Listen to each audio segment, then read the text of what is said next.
Bismillah. Assalamualaikum warahmatullahi wabarakatuh. Bismillahirrahmanirrahim. Alhamdulillahirabbil alamin. Assalatu wassalamu ala asyrafil anbiya'i wal mursalin Sayyidina wa maulana Muhammadin wa ala alihi wa ashabihi wa man tabi'ahu ila yaumiddin. Amma ba'du. Bismillah, kita lanjutkan lagi ngaji kita setiap malam Kamis. Malam ini kita ketemu salah satu lagi pilar dari peradaban yang namanya modern. Minggu lalu kita ketemu biologi dengan Darwin. Malam ini kita ketemu psikologi dengan Sigmund Freud. Oh ya, saya sebenarnya agak ragu-ragu mau ngangkat Freud. Bukan apa-apa, karena pikiran-pikiran Freud itu apalagi kalau dingajikan di masjid kayak gini agak mengerikan. Ya, makanya saya tadi sore tak otak, adik ini harus tak peras biar sisi mengerikannya hilang. Jadi pokoknya ini kerangka berpikirnya Freud minus yang itu tadi. Karena sebagian besar teorinya Freud itu ada hubungannya dengan dunia bawah perut. Ya, termasuk istilah-istilahnya.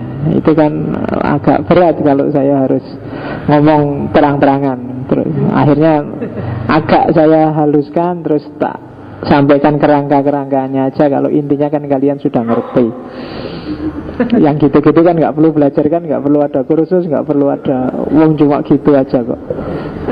Ya, jadi gak usah belajar lah. Yang kita ngomong inti-intinya saja. Karena kalau mau jujur, justru pikiran-pikirannya Freud yang terlalu menukik pada libido seksual, itulah yang hari ini banyak patah.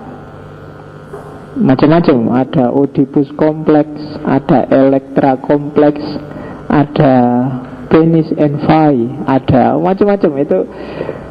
Itu semua hari ini sudah nggak masuk akal lagi, sudah banyak patah. Cuma kerangka berpikirnya Freud itu sampai hari ini masih relevan. Teknik psikoanalisisnya masih banyak dipakai oleh para psikolog, dan kita akan banyak bergerak di situ. Jadi ketika ngomong Freud, sebenarnya arahan saya adalah bahwa ada cara berpikir modern yang positivistik, tapi dipakai untuk membahas dunia psikologisnya manusia. Dan itu khas. Beda sama hari ini kan. Asumsi-asumsi psikologis itu kan cair, kontekstual, historis. Tapi di era Freud, cara berpikir bahkan tentang psikisnya manusia itu agak deterministik. Nah, kita lihat seperti apa sih orang modern berpikir tentang rohani. Orang modern yang mulai meminggirkan dunia metafisika, gimana kemudian berpikir tentang rohani yang ini sangat metafisik loh. Psikis itu kan metafisik. Maka saya bawalah malam ini Sigmund Freud.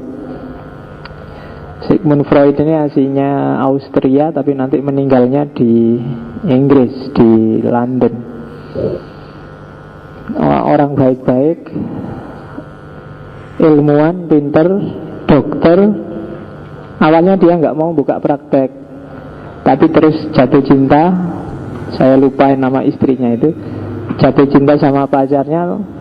Awalnya dia sukanya penelitian-penelitian di laboratorium. Dia nggak suka kerja meskipun dia punya lisensi dokter. Cuma begitu punya pacar terus dia mikir, lah kalau aku cuma di lab, nanti istriku tak kasih makan apa? Kerja di lab kan bayarannya kecil. Itu kalau sukses penelitiannya. Kalau enggak kan enggak ada yang mau bayar. Jadi akhirnya ya wis lah, tak buka praktek kedokteran. Nah, dari situ terus dia jadi dokter. Dan praktek dokternya ini gaduk sama apa, gaduk itu apa bahasa Jawa nih? Cucok, klop sama semangatnya untuk meneliti. Dan akhirnya dia meneliti dimensi psikis manusia. Dan dari Freud kemudian kita ngerti bahwa ternyata psikis itu lebih berpengaruh kepada fisik dibandingkan fisik pada psikis. Kalau kita sedang bete, itu badan kan rasanya juga nggak enak. Tapi meskipun kita capek luar biasa, tapi kalau kita sedang seneng kan enjoy aja. Diajak jalan nggak apa-apa, yang ngajak jalan kan menyenangkan misalnya. Nah, beda, jadi psikis lebih berpengaruh pada fisik dan sebaliknya tidak terlalu. Meskipun juga kadang-kadang kalau orang fisiknya nggak sehat, dalamnya juga nggak sehat. Tapi kalau di Freud kebalik, justru psikis lebih mempengaruhi fisik. Jadi kalau ada peribahasa dalam jasmani yang sehat terdapat jiwa yang sehat, itu kebalik. Kalau jiwanya sehat, jasminya akan ke bawah sehat. Tidak bisa dibalik. Orang yang nggak sehat secara mental itu kan banyak yang masih sehat. Orang gila di pinggir-pinggir jalan itu lebih sehat dari kalian kan. Mereka jalan-jalan di luar, kehujanan, kena angin, malam-malam tidur di luar, nggak pernah kan masuk angin, nggak pernah. Mereka lebih sehat. Padahal itu jiwanya nggak sehat. Bukan peribahasanya kebalik. Jadi mari kita balik peribahasa, dalam jiwanya disehatkan dulu ya. Kalau fisik itu gampang menyehatkannya. Kamu tinggal fitness berapa bulan sehat. Tapi kalau jasmani susah. Kalau hati sudah tersinggung, wah itu bisa bertahun-tahun. Kalau kamu sudah marah, wah itu bisa disimpan sampai tua. Oke, kita lihat nanti apa kata Freud tentang dorongan-dorongan ruhaniah, dorongan-dorongan psikis yang berpengaruh pada dunia fisik. Freud ini 8 bersaudara. Dia anak dari istri ketiga.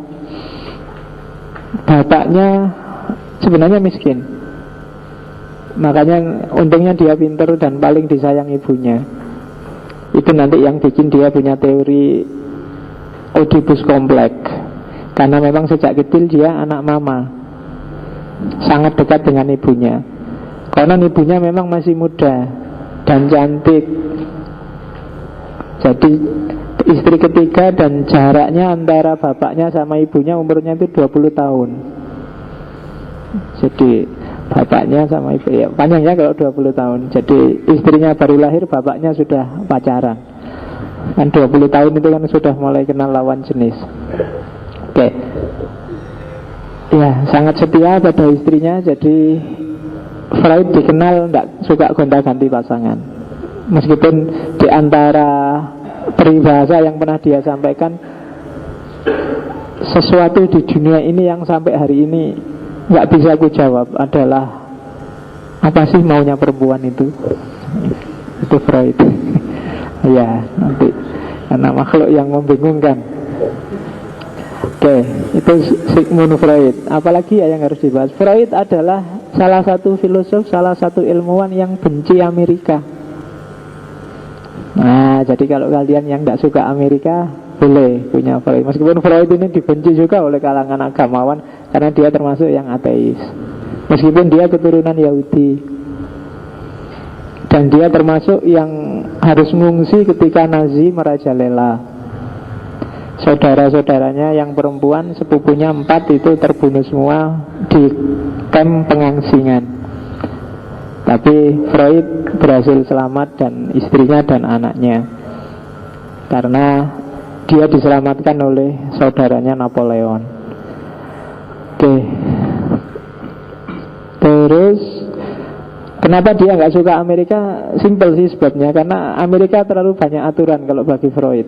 Waktu dia diundang ceramah itu tidak boleh gini, tidak boleh gitu. Dan yang paling bikin sebel Freud adalah dia nggak boleh ngerokok sembarangan. Ya, itu bagi Freud sebel. Amerika ternyata nggak enak, orang nggak boleh bebas ngerokok. Coba dulu dia ke Indonesia, wah dia seneng mesti sama Indonesia. Iya, kalau di sini kan ngerokok itu kan sunatullah. Sudah tidak bisa dibantah. Mau kamu ngasih fatwa apa aja nggak ngefek. Oke.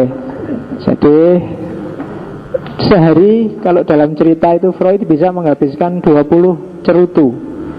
Nggak cuma rokok loh ya, cerutu itu gede gitu. Gambarnya itu kan megang cerutu.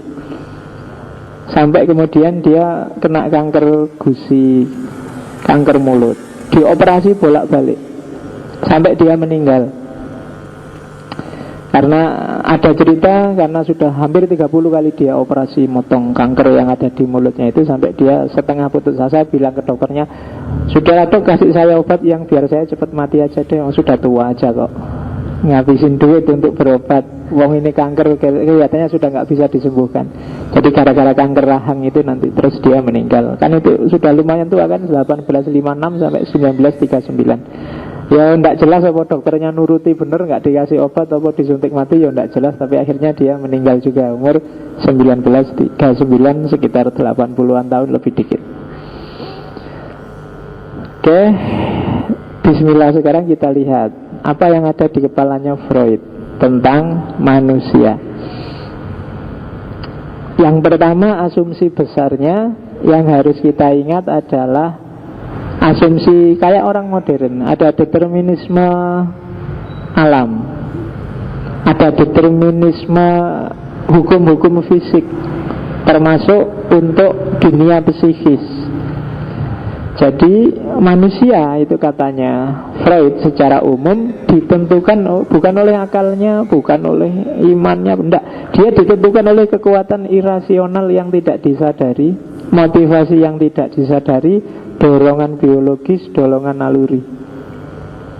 Jadi orang itu tidak disetir oleh apa yang dia anggap benar, apa yang dia anggap buruk, tapi disetir oleh apa yang dia suka dan apa yang tidak dia suka. Baik buruk bisa direkayasa, bisa dikreasi, tapi dorongan dia kemana itu sebenarnya lebih nyetir dia.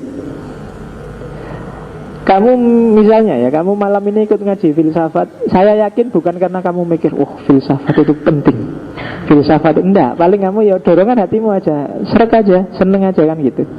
Dicari dulu, filsafat itu kan malah ngerusak. Kamu ikut pengajian akidah, pengajian Quran, pengajian hadis, itu kan membawa kita ke surga. Tapi kan itu lebih argumentatif, tapi kan enggak srek. Saya lebih milih yang srek. Dorongan biologis, dorongan batin. Pilihan-pilihan kita kan sering, ya pokoknya kecenderungan kita kemana?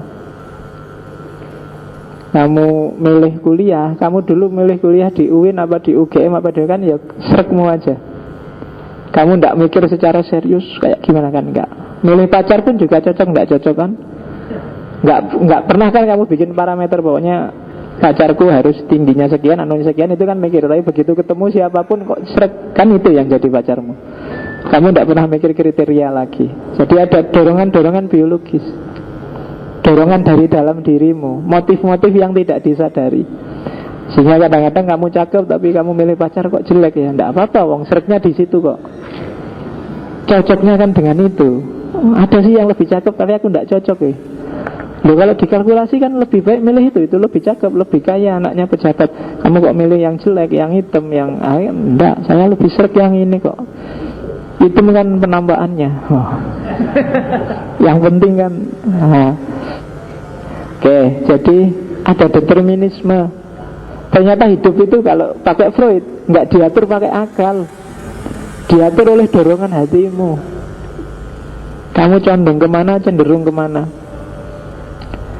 Oke, yang kedua itu hakikatnya manusia. Yang kedua lah, terus tujuannya hidup itu apa?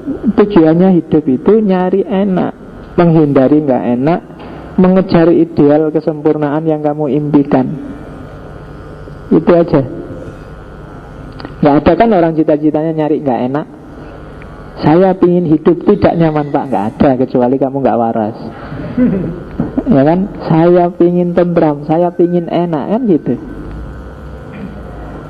Oke, misalnya ini ada teh, ada air putih. Secara kesehatan kan lebih enak air putih kan, lebih sehat, lebih bermanfaat untuk dirimu. Secara rasional juga mending air putih. Tapi kenapa kamu milih teh? Lebih enak.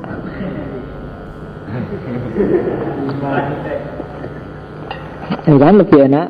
Makanya daripada cuma air putih biasa, ada manisnya, ada sepetnya, kan gitu. Itu hidup, selalu kamu gitu. Lebih yang mana yang bikin kamu enak, yang mana yang bikin kamu nyaman, yang mana yang memenuhi mimpi-mimpimu. Itu aja, simple. Bahwa nanti kalau ditanya orang kamu Enggak Pak, saya hidup demi agama, nusa dan bangsa. Itu puisi itu kan. Enggak ada, setiap orang nyari enak. Ya kan kalau dulu kan gitu, mesti ada apa-apa, semoga berguna nusa, bangsa dan agama. Itu kan selalu begitu. Enggak, sebenarnya orang cuma nyari enak buat dirinya sendiri dan menghindari yang enggak enak. Oke, itu hakikat manusia kalau di Freud. Nah, sekarang strukturnya itu kan hakikatnya tadi. Rohaninya manusia, jiwanya manusia itu isinya apa sih? Isinya 3 hal. Ada unconsciousness, ada pre-consciousness, dan ada consciousness. Ada hal-hal yang tidak kita sadari, ada hal-hal yang lepas dari kesadaran, pre-consciousness, meskipun dia bisa dikembalikan lagi. Ada hal-hal yang kita sadari. Unconsciousness ini nggak sadar. Biasanya isinya insting, kemudian naluri, pengalaman-pengalaman masa lalu yang nggak enak. Itu sering nyetir kita tapi kita nggak sadar. Itu unconsciousness. Kalau ditanya consciousnya apa sih? Consciousness-nya apakah kita ngaji hari ini? Yo, ngaji filsafat itu kan penting, Mbak. Ilmu, filsafat, apapun dimanapun yang nambah wawasan itu kan penting untuk hidup kita. Itu sadarnya. Unconsciousnya ya masing-masing kita yang ngerti. Mungkin karena ya daripada nganggur Pak, atau filsafat kan sedang tren Pak, sekarang rame-rame seneng ya Pak, macam-macam. Unconsciousness itu kalian sendiri yang tahu, tersembunyi. Enggak Pak, dari pengen santai-santai aja Pak, ketawa-ketawa bareng-bareng enak.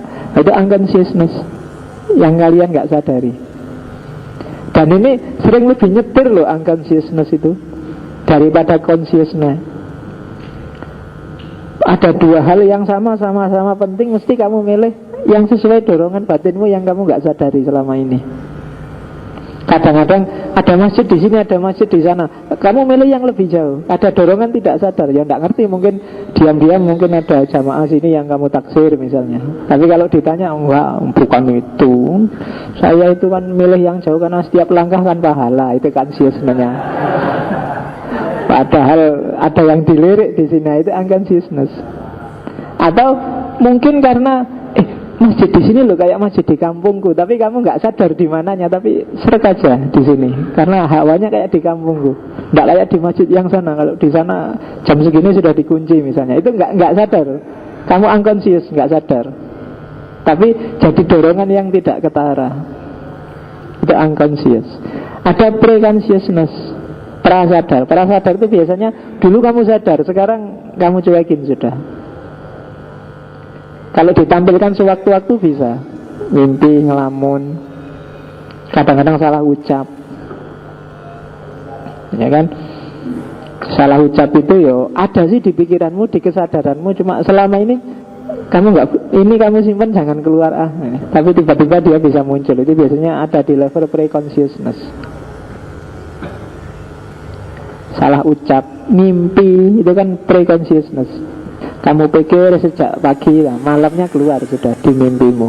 Atau ngelamun, itu pre-consciousness, kesadaran yang tertunda. Karena selama ini mungkin kamu represi, kamu taruh, kamu simpan diam-diam.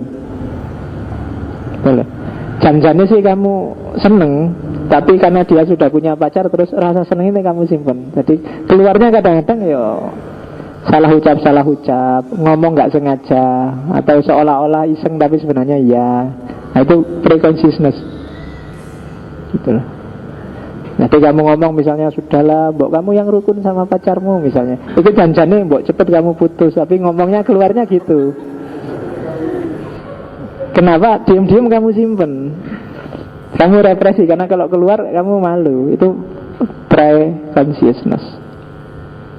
Tiap malam akhirnya kamu mimpi dia, ya kan? Lamunanmu juga tentang dia. Kalau ngomong salah ucap, keluarnya nama pacarmu padahal namanya siapa. Itu pre-consciousness.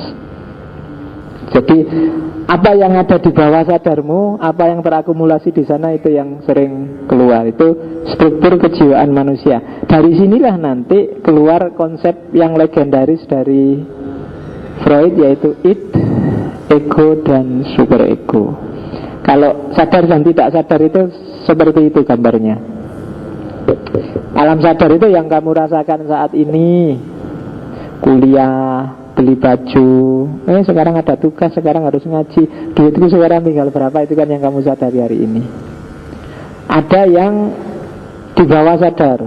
Di bawah sadar mungkin kamu malu, ditolak, disiksa, gak lulus ujian, punya ayah tiri, macam-macam pengalaman. Biasanya kamu tekan ke bawah sadar. Nah, di antara dua itu ada dunia ambang sadar, pre-consciousness. Jadi batas antara kesadaran dan bawah sadar. Jadi dalam hidup kita tiga hal ini saling, bawah sadar ini karena ditekan terus, sebenarnya dia ingin keluar. Kalau dia nggak keluar bikin kita stres. Jadi diam-diam kita galau tapi nggak sadar. Galau ya mas, enggak, saya kok bisa galau, saya itu jangan-jangan itu ada yang dia represi, dia sembunyikan. Nanti keluarnya mesti nggak sengaja. Mungkin lewat salah ucap, salah perilaku. Nanti di belakang ada katarsisnya, ada defense mekanismenya. Tapi kita pahami dulu ini bahwa ternyata dunia psikis kita itu ada tiga lapis. Ada yang kita sadari, ada yang tidak kita sadari meskipun sebelumnya kita sadari, ada yang kita coba buang jauh-jauh. Nah itu dunia consciousness, pre-consciousness, dan unconsciousness. Nah ini teorinya Freud yang paling terkenal. Kita pasti pernah dengar ini kan. Ini struktur kepribadian kita. Kalau tadi sifatnya, kalau ini isinya. Jadi jiwa kita itu ada dimensi id atau das es, ada dimensi ego atau das ich, atau dimensi superego, das über ich. Ya, jadi ini bahasa Jerman. Minggu lalu ada Mbak siapa yang Jerman itu kan, Mbak Miriam siapa itu yang duduk di belakang dari Jerman. Alhamdulillah malam ini nggak datang. Kalau datang susah, beliau sedang melakukan penelitian tentang Arab menurut orang Indonesia. Kalau menurut saya Arab menurut orang Indonesia itu beda dengan Mekah. Kalau kita ngomong Mekah atau Madinah, orang Jawa khususnya, saya tidak tahu di luar Jawa, konotasinya pasti positif. Tapi kalau saya ngomong Arab, enggak. Kalau saya ngomong Arab itu secara umum orang bayangannya Arab itu ya kejam, kaku, jenggoten, ngamuan, dan yang paling terkenal adalah anunya besar. Itu kan biasanya diomongkan orang, Arab itu mesti kan gitu. Kalau Arab itu kecil, mesti kan gitu mesti. Ya, jadi itu kan ada beda. Jadi image tentang Arab itu beda antara yang Mekah Madinah dengan Arab yang biasa. Pokoknya kalau Arab, atau kadang-kadang juga konotasi Arab itu politnya luar biasa, dasar Arab. Nah itu biasanya ngomong. Makanya kan kalau di sinetron-sinetron dagelan itu kan biasanya Arab itu jadi tokoh lucu-lucuan. Bangsa Wan Abud, bangsa itu kan mesti Arab. Ya, jadi yang itu coba kamu teliti, itu beda. Soalnya Miriam di Jerman kan dianggapnya karena Arab itu pusat Islam terus kita menghargai. Enggak, justru Jawa hari ini itu sama Arab itu agak sinis. Itu mungkin agak pengaruh dulu di abad tengah kayak ini. Ada aspek id-nya, jadi aspek unconsciousnya bahwa Arab itu merampas budaya lokal kita, sehingga kadang-kadang nggak sadar muncul ledean-ledean terhadap Arab. Itu contoh teori Freud yang bagus. Anekdot-anekdot tentang Arab kan juga banyak, luar biasa. Dan apa ya yang tak ingat dulu itu ada anekdot, ada orang Arab mau ngelamar wanita Jawa. Nah wanita Jawa ini, oke deh aku dilamar, enggak apa-apa, cuma syaratnya kamu beri aku maharnya adalah kain 5 meter. Sama orang Arab terus, oh ini membawa kain 5 meter susah nih. Waktu mau ke rumah istrinya, sudahlah kainnya dijahit aja jadi celana. Begitu dijahit jadi celana, di tengah jalan perutnya mulus. Wah ini perut mulus, sudahlah di sungai aja. Celana yang dicopot dia buang hajat di sungai. Selesai buang hajat, karena kesusu lupa dia celananya nggak dibawa, yang 5 meter tadi. Begitu nyampe di rumah istrinya, habis pesta, habis istrinya tanya, Mas, ya yang tak minta mana? Oh yang 5 meter ini. Dibuka jubahnya nih. Iya, jadi salah paham dia. Iya, akhirnya kelihatanlah yang 5 meter itu. Gitu. Iya.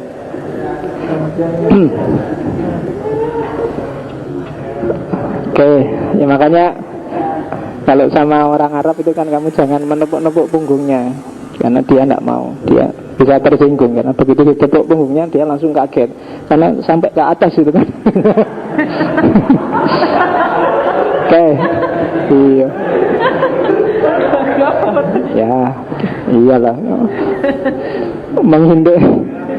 Menghindari Freud biar nggak gitu, malah lagi ngomong Arab. Oke, dilanjutkan ke sini. Jadi struktur kepribadiannya manusia, yang pertama id. Id itu insting biologis, dorongan-dorongan instinktif, tabiat-tabiat. Disebut hewani karena semua hewan juga punya yang kayak gini, yang insting semacam ini. Prinsipnya adalah prinsip nyari enak, nyari nikmat, dan menghindari tidak enak. Kalau di Freud itu contohnya agak saru-saru, tak ganti contoh yang sopan. Misalnya ada dorongan refleks, kedip, bersin, itu kan biologis. Kenapa kamu kedip? Kan nyari enak itu kan, karena kelipan terus kamu kedip, menyingkirkan kotoran. Bersin juga gitu kan, ada kotoran masuk, itu kan nyari enak. Atau yang primer, lapar, begitu kamu lapar nyari makan. Ya yang seks nggak perlu tak kasih contoh, kamu ngerti sendirilah. Jadi setiap orang punya hasrat ke sana. Itu kalau dalam bahasa agama namanya fitrah sudah. Iya, jadi sudah nggak bisa dibantah. Kalau nggak punya ini ya memang nggak punya dorongan fitri sebagai manusia yang cari makan, cari enak, nggak mau nggak enak, ya berarti kita bukan manusia. Pasti ada dimensi it, instinktif, agresif, nyari karena ini. Oke, itu wilayah pertama. Wilayah kedua, ego. Kalau ego ini aspeknya psikologis, prinsipnya realitas. Kalau it saja, saya ingin makan, ingin kedip, ingin bersin, ingin ini, ingin itu sesuai insting kita, itu nggak peduli, pokoknya makan ya makan, harus dipenuhi. Nah, yang ngontrol itu ego. Makan ya makan, tapi jangan ngambil miliknya orang. Itu ego yang bilang kayak gitu. Makan ya makan, jangan kebanyakan, nanti malah sakit loh. Itu ego. Karena uang kita cuma sedikit, ya belinya nasi kucing. Ya kalau uangnya banyak, ya belinya ya nasi kucing juga, kucing anggur kayak kemarin. Oke, jadi itu ego. Yang prinsip rasional, prinsip realistis itu ego. Ya realistis lah kita kan. Nah itu biasanya ego yang bilang gitu. It bilang, ya kita punya hasrat, segera kita nyari istri. Ya enggak lah, kamu umur berapa? Punya penghasilan enggak lah, istrimu dikasih apa? Yang bilang gini nih ego. Kalau menuruti it saja, ya hasilnya kayak hari ini kan banyak yang terlambat bulan hubungi 081 dan seterusnya itu. Yang di pinggir-pinggir jalan itu kan banyak. Jadi Anda terlambat bulan hubungi 081 sekian-sekian. Itu kan ada banyak di pinggir jalan. Ya kalian kan sudah ngerti kan, bukan bayar kos-kosan kan pasti itu. Saya telat ini bayar kos-kosannya, tak teleponnya saya ngerti diutangi. Itu bukan itu kan mesti. Itu urusan yang lain. Dan yang ngatur kayak gini nih ego.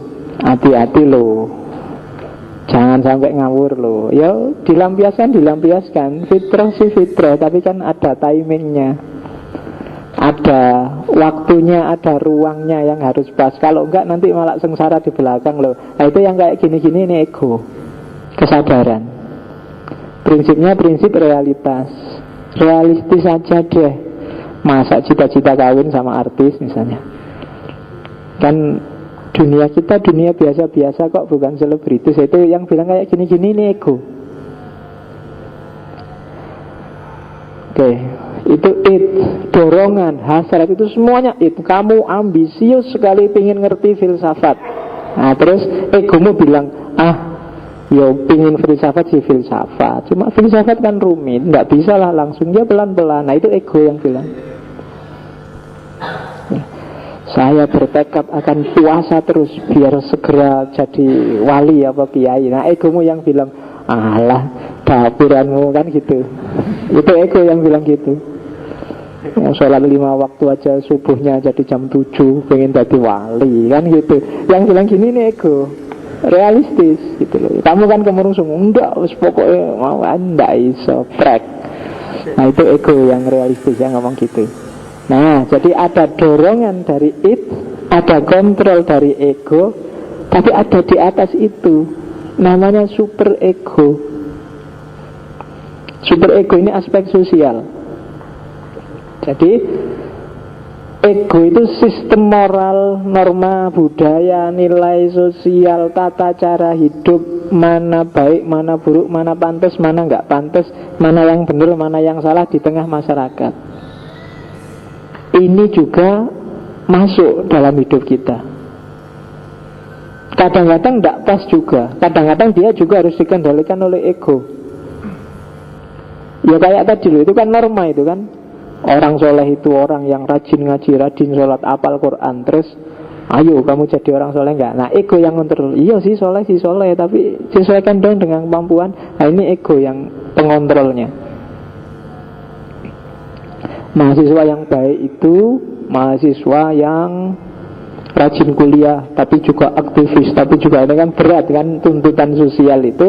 Nah ini saya ingin jadi yang baik kayak gitu Pak. Tapi kan yang meluruskan, mengontrol, mengatur itu ego, kesadaranmu. Iya sih gitu, tapi kan yo nggak bisa segitunya. Nah itu ego yang bilang. Jadi hidup kita itu pertarungan antara 3 hal ini.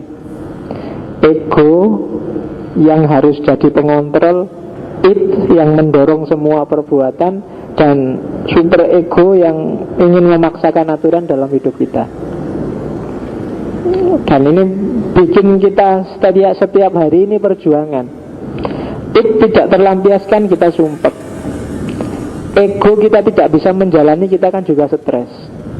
Aduh aku ini kok tidak bisa jadi anak soleh. Aduh aku kok kuliah kok kacau gini, aku berarti jadi anak yang mahasiswa yang tidak baik ini.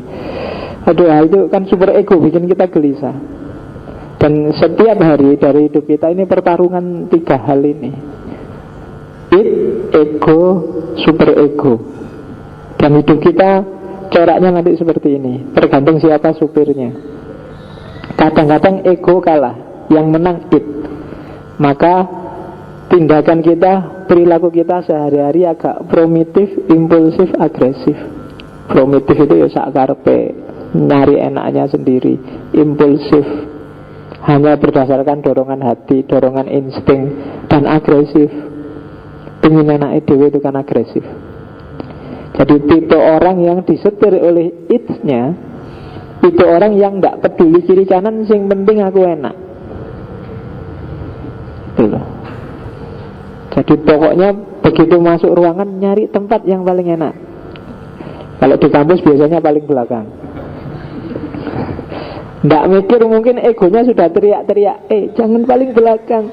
Dosennya suaranya nggak terlalu keras, harus ke depan. Nggak, enak di belakang.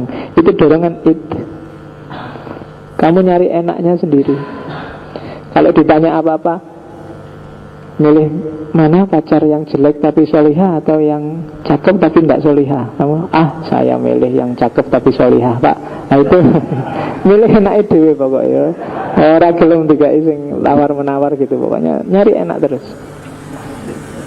Jadi agresif. Hidupnya disetir oleh insting saja. Begitu nggak enak, ini kayak bayi. Bayi itu kan akalnya belum lengkap. Orang belum ngasih aturan nilai ke dia. Sakarepe dhewe bayi itu. Kencing juga di atas kasur. Juga di atas kasur. Pingin makan tinggal nangis, pingin mimik tinggal nangis. Yang nyetir it. Cuma nggak ada orang marah karena orang juga tahu dia masih belum sempurna akalnya. Ya orang kan wis ngerti, nah itu sih bayi. Tapi kalau sudah besar kan kalian nggak bisa it. Pak, pengen kencing Pak, terus neng tembok pojok sana kencing cus. Orang mesti ngamuk loh, otakmu lah wis jangkep Pak. Nggak kayak bayi. Masa gayanya kayak bayi. Pengen kencing Pak, males ke kamar mandi, dah di atas kasur aja. Toh kasurnya bisa dijemur besok, ya enggak. Karena nggak bisa kita hanya ngikuti dorongan it. Gonta-ganti pasangan juga enggak apa-apa Pak, asal mau sama mau, toh sama-sama enak. Ngapain sih yang lain kok ribut? Itu berarti hidupnya disetir oleh it. Golek enake dhewe. Ada hidup yang disetir oleh ego. Ini yang mending. Realistis, rasional, masuk akal. Mau kencing, enggak boleh lah di situ, itu kan bukan tempatnya kencing. Mau ke kamar mandi, kamar mandinya kok penuh, airnya enggak jalan. Akhirnya nyari yang pojok-pojok, deket-deket pohon, yang penting enggak kelihatan. Nah itu kan pakai akalnya, enggak kok terus lari ke tengah lapangan, atau lari ke tengah masjid kan enggak. Jadi kalau ada orang kencing di belakang pohon, itu jangan dimarah, itu berarti rasional. Loh, daripada kenting di tengah jalan nanti malah dilihat orang banyak, itu masih pakai akalnya berarti. Iya, daripada kencing di depan pintu rumahnya orang kan malah jadi masalah. Oke, itu hidup yang disetir oleh egonya. Ada orang yang disetir oleh super egonya, perfeksionis, orang yang moralis, apa-apa harus sempurna. Tidak punya uang tapi sedekahkan semua uangnya, itu tidak masuk akal. Sedekah itu kan ya sebagian dari harta kita. Kalau dikasihkan semua tetap nggak masuk akal. Secara nilai bagus, sedekah itu bagus. Tapi ya tetap harus dikontrol, harus realistis. Nanti habis sedekah pulang jalan kaki, tidak punya uang, itu tidak masuk akal. Ego tetap harus mengontrol. Ada yang sok moralis, kalau sok itu mesti jelek. Ya benar sih, moral itu bagus, tapi kalau sudah sok jadi jelek. Sok soleh, ya itu apalagi. Kalau sudah sok itu ya ada pencitraannya, ada. Jadi mengikuti tata aturan, tata nilai masyarakat, tapi mengorbankan id-nya, mengorbankan egonya. Itu orang yang disetir oleh super ego. Tiap malam sholat, wiritan, gak pernah tidur. Itu kan nabrak id. Kalau id nyuruh orang istirahat, nyuruh enak, meskipun jangan tidur terus, tapi juga jangan tahajud terus. Nabi kan gitu. Islam kan nyuruhnya seimbang. Jangan di masjid terus, ya sekali-sekali di kampus, sekali-sekali di mall, sekali-sekali. Cuma jangan di mall terus. Betul. Jangan nongkrong terus, juga jangan belajar terus, kan gitu. Sekali-sekali nongkrong, sekali-sekali belajar. Oke, nah itu tergantung siapa yang nyupir. Yang paling bagus si ego yang nyupir, cuma dia harus seimbang. Id-nya harus terpenuhi, super egonya juga terpenuhi. Begitu id-nya tidak terpenuhi, kamu akan gelisah, kamu akan susah. Kenapa? Hasratmu gak ada yang terpenuhi, kamu stres mesti. Pengen ini gak bisa, pengen itu gak boleh, kamu mesti puyeng mesti kalau itu gak terpenuhi. Super ego gak terpenuhi, kamu juga gelisah karena kamu bersalah pada lingkunganmu. Kamu merasa gak cocok dengan kondisi di sekelilingmu. Oke, nah isinya it Hasrat insting itu ada dua kalau di Freud.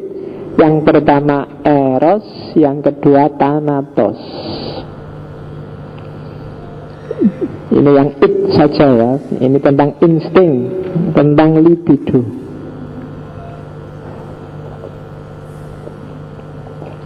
Jadi ada dua insting kita. Yang pertama adalah libido, insting reproduksi, insting yang konstruktif, yang positif. Insting untuk hidup dan bertahan hidup, memenuhi fitrah itu tadi. Itu insting libido, eros. Kasih sayang, itu eros. Nggak cuma seksual. Di bawah tak kasih penjelasan. Eros itu nggak cuma dorongan seksual, tetapi juga segala yang mendatangkan kenikmatan. Itu eros, termasuk kasih sayangnya ibu, kasih sayangnya Tuhan. Narsisme, cinta diri itu tidak apa-apa asal nggak berlebihan. Ya kan, dikit-dikit pamer di Facebook, OTW to kampus. Apa gue cuma neng kampus gue lo kok ditulis gitu loh. Ya kan. Nah itu narsis itu kan. Di luar kamar kos di foto cet, ditulis, diupload. Nanti di tengah jalan di foto lagi cet, diupload lagi. Di depan kelas upload lagi cet, diulang lagi. Nanti dosennya masuk dia cet sama dosennya, diupload lagi. Iya kurang gawe nantenan. Ya itu jenenge narsis. Nggak apa-apa, cuma jangan berlebihan. Kalau berlebihan jadi sakit jiwa. Iya, sakit jiwa itu kan bahasa halusnya, bahasa kasarnya gendeng. Oke, jadi ya, jadi ya sekarang banyak kan Facebook itu. Coba kamu teliti, jangan-jangan Facebook itu jadi sumber banyak orang sakit jiwa. Eros itu salah satu terminologi cinta dari Yunani kan itu. Ada eros, ada filia, ada agape. Kalau agape itu cinta ketuhanan. Kalau eros ini cinta libido, cinta sesama jenis. Kalau filia itu kayak filsafat itu kan filia akar katanya. Cinta sesama manusia, cinta filsafat, cinta itu pakai istilah filia. Sehingga filosofia, cinta kebijaksanaan. Kalau eros itu sebenarnya orientasinya agak ke seksual. Kalau agape itu cinta-cinta alam, cinta Tuhan sebenarnya. Oke, itu eros, dewa cinta dari Yunani. Itu insting yang positif. Tapi di balik itu ada insting yang negatif. Namanya thanatos. Insting destruktif, insting agresif. Kalau dalam bahasanya Freud ini insting kematian. Jadi dalam diri kita ada insting untuk merusak, ada insting untuk menyakiti orang, ada insting, ada itu. Senang lihat temennya susah itu ada. Kita punya sebenarnya potensi untuk kayak gitu. Namanya thanatos. Thanatos ini dewa kematian kalau dari Yunani. Ya banyak sih kalau kamu baca mitos-mitos Yunani, dewa-dewa ini. Kalau kamu baca ceritanya Hercules, mungkin antara lain kamu akan ketemu Thanatos. Thanatos ini pernah perang sama Hercules dan dia kalah. Karena Hercules belain temennya. Masa ini kayak Israel kalau dalam Islam. Temenku kok mau dicabut nyawanya, terus diajak gelut sama Hercules dan kalah Thanatosnya. Kalah terus dibelenggu sama Hercules, nggak bisa ngapa-ngapain. Cuma terus karena Thanatosnya dibelenggu, maka tidak ada orang mati terusan. Sing bingung dewa perang itu Ares. Ares ini bingung, ini bolak-balik ada perang kok tidak mati-mati orangnya. Susah dia, akhirnya nyari Thanatos dibebaskan, baru ada orang mati. Kan susah kan perang bolak-balik, ada yang ditusuk, ada yang ini, orangnya tidak bisa mati.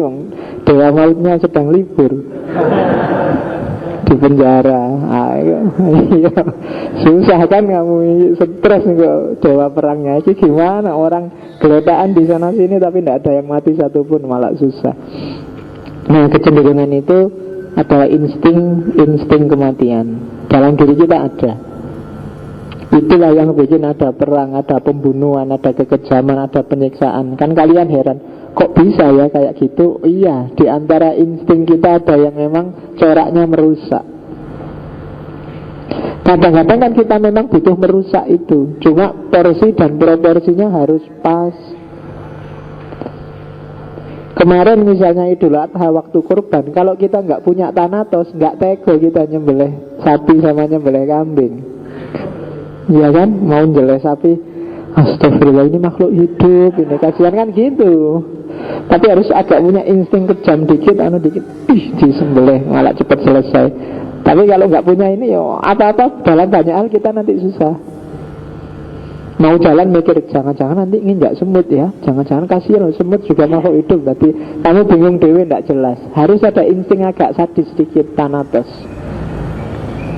Banyak, misalnya dokter misalnya, yo kadang-kadang harus Thanatos, bikin amputasi, bikin itu kan kejam, kaki dipotong. Kalau nggak dipotong malah merusak yang lain. Kadang-kadang harus kejam. Nah itu insting Thanatos. Tapi kalau keliru menakarnya, ya dunia jadi rusak. Makanya keliru, dunia juga jadi rusak. Itu yang bikin perang, pembunuhan, kekejaman, penyiksaan. Nah itu jadinya rusak, jadi keliru. Kemarin saya baru cerita tentang kejamnya orang khalifah ketika menyiksa Al-Hallaj itu kan, bagaimana Al-Hallaj dihukum mati pada zamannya. Pertama-tama dia dirajam bareng-bareng. Setelah dirajam, hari kedua dimutilasi. Kakinya dipotong, terus tangannya dipotong. Hari ketiga dilanjutkan mutilasinya, matanya dicungkil, telinganya dipotong, hidungnya dipotong, sampai kehabisan darah, megap-megap. Hari selanjutnya baru kepalanya dipotong. Dan belum selesai sampai di situ. Terus abunya jasadnya yang tersisa dibakar. Baru terus abunya dibuang ke sungai. Itu kan sadisme ya manusia itu ya. Iya, karena dia punya insting Thanatos. Begitu gak suka sama orang, maka kamu jangan kaget kalau lihat tragedi-tragedi. Dulu ada tragedi misalnya kasus yang Ahmadiyah. Kamu lihat videonya, aduh kok bisa gitu manusia. Kamu lihat ada Poso, ada Sampit, ada Maluku, ada. Heran kamu, kok bisa manusia kayak gitu. Jangan-jangan kamu juga bisa kayak gitu kalau egomu kalah sama yang sifatnya Thanatos. Jadi harus dikenali benar loh dirimu itu, karena man arafa nafsahu arafa rabbahu. Kalau kamu gak kenal dirimu, kamu merasa benar terus padahal kamu sedang merusak ini. Hati-hati. Oke. Termasuk merokok. Kalau katanya, kan ada yang tanya pada Freud ini deh ahli rokok. Lah kalau merokok itu apa yang tidak merusak Freud? Jawabannya Freud, kadang-kadang rokok ya cuma sekedar rokok, cuma gitu aja. Nggak usah dipikir dalam-dalam kalau rokok itu. Gitu loh jawabannya Freud gitu. Nanti di belakang ada quote-nya. Jadi dalam nggak usah mikir dalam-dalam, rokok ya rokok gitu aja. Ngapain sih dikait-kaitkan dengan kesehatan, dengan itu? Ya rokok ya rokok.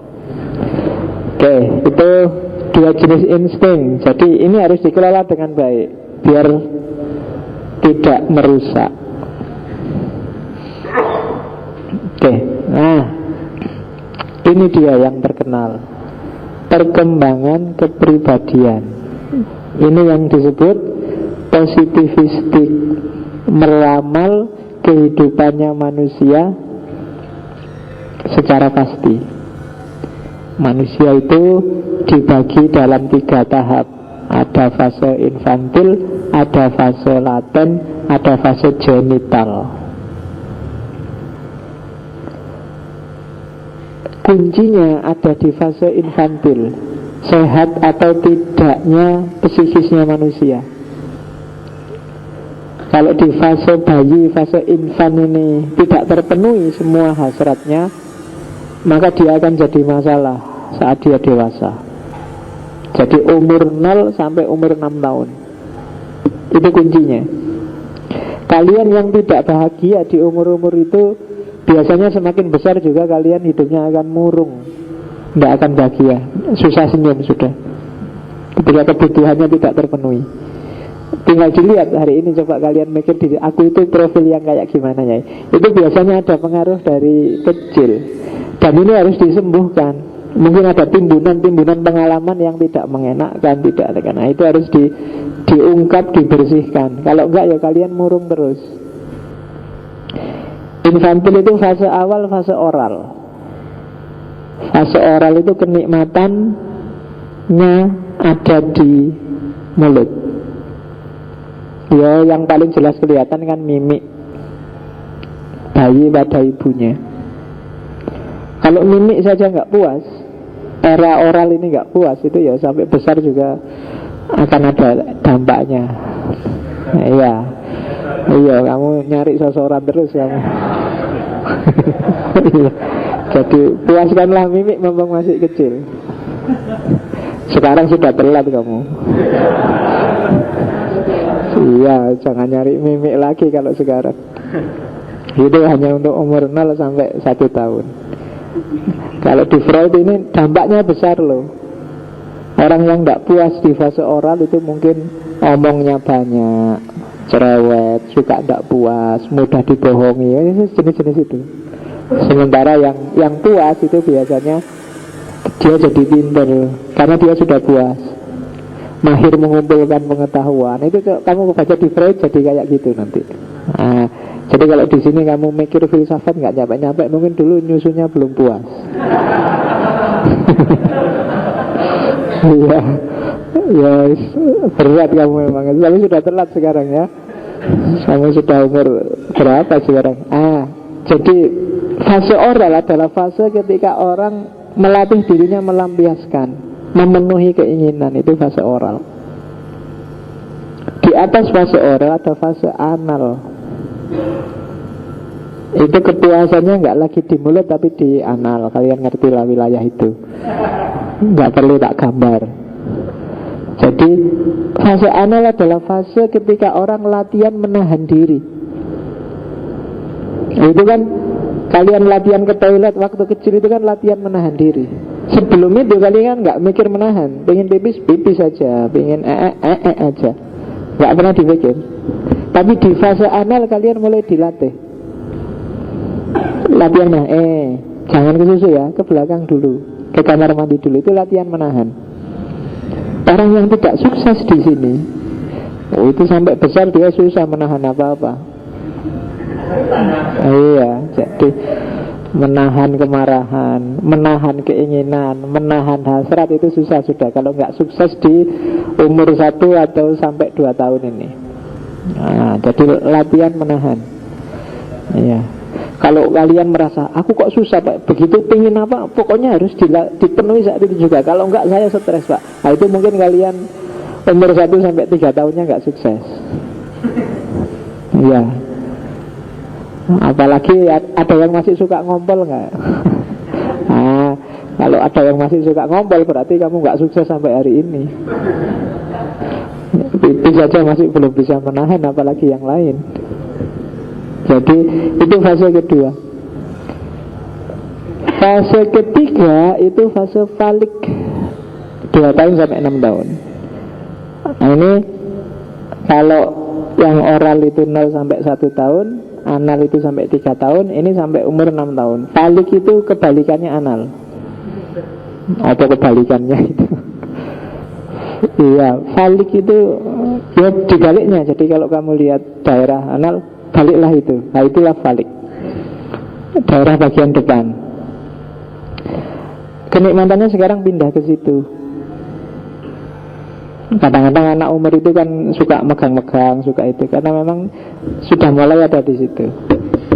Nah ini latihan reproduksi. Kalau di fase ini tidak sukses, itu ya tidak bisa produktif. Falik, jadi fase mulai kenal lawan jenis, mulai yang cowok mulai lebih suka sama mama daripada sama, kamu manggilnya mama apa ibu?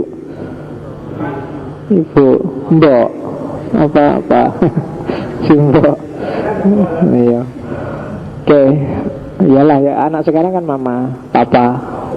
Oke, mamanya tuh, ya, ini, iyalah, enggak apa-apa lah.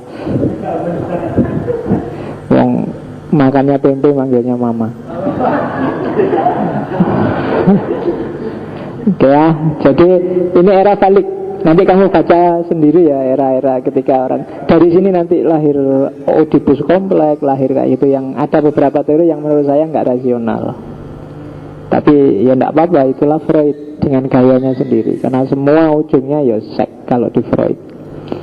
Nah, fase infan ini fase membangun fondasi mental. Ada masalah apapun di besarmu itu karena di era-era itu. Anak-anak umur 5-6 tahun kok lihat bapak ibunya tawuran terus, itu akan membentuk karakternya. Lihat bapak ibunya males sholat akan membentuk karakternya juga. Lihat bapak ibunya males bangun ya akan membentuk karakternya juga. Nah itu era infan. Di atas itu akalnya mulai jalan. Umur 6 tahun, 5-6 tahun sampai 12. Ini kita menyebutnya puber. Mulai kenal lawan jenis, mulai ngerti mana yang cakep, mana yang tidak cakep. Anak-anak umur itu mulai agak genit. Kalau perempuan mulai nyoba-nyoba make up. Kalau laki-laki kadang-kadang sudah nyampe pada mimpi basah. Ya, mimpi terus ngobrol. Ya itu fase laten. Ya, akalnya mulai jalan. Di sini ego mulai bermain. Kalau di infan itu id-nya aja yang bermain. Super ego belum berperan. Anak kecil itu nggak terlalu mikir tentang aturan, norma, nilai. Harus benar-benar diajari. Karena belum tertanam. Sopan pada orang tua, menghargai guru itu ditanamkan di era itu tapi belum tertanam. Dia hanya disuruh dan ikut aja. Di atas itu baru ada fase genital. Itu 12 tahun ke atas. Fase genital ini ya sudah mulai dianggap dewasa. Akalnya jalan, super ego mulai beroperasi. 12 tahun ke atas sudah mulai ngerti kadang-kadang id-nya gak harus dilampiaskan. Kadang-kadang demi super ego id harus disisihkan. Pinginnya tidur tapi ya gak boleh bangun siang-siang, harus bangun. Nah itu di fase genital baru bisa. Anak-anak umur 12 ke bawah itu biasanya harus agak dipaksa dulu baru ikut aturan. Munculnya kesadaran itu di era genital. Anak mulai sadar, oh iya ya, hidup ini memang gak bisa sakarepe dhewe. Itu biasanya 12 ke atas. Meskipun kalau film-film kan batasnya agak terlalu lama, 17. Sebenarnya 12 itu sudah dewasa. Jadi kalau kalian ada yang belum 17, masih 12 tidak apa-apa pakai teorinya Freud. 12 itu sudah dewasa. Kalau anak sekarang kan nggak nunggu 12 kan. Iya, cah cilik-cilik itu wis gitu-gitu, sudah ngerti pacaran, sudah ngerti itu sudah mendahului masanya. Ini kan teori yang positifistik. Tidak melihat bahwa jangan-jangan perkembangan situasi, perubahan konteks bisa merubah itu. Ada kok anak yang sampai umur 12 juga masih tolah-toleh, gak ngerti apa-apa. Masih belum ngerti tanggung jawab. Masih belum ngerti hasrat seksual. Ya. Ada yang sampai mahasiswa juga masih belum ngerti. Loh ya kan, gak maksudnya, loh kalau itu sih ngerti, maksudnya super ego. Ngerti tanggung jawab, ngerti nilai, ngerti pantas nggak pantas, baik buruk. Kalian kan masih sering belum ngerti itu.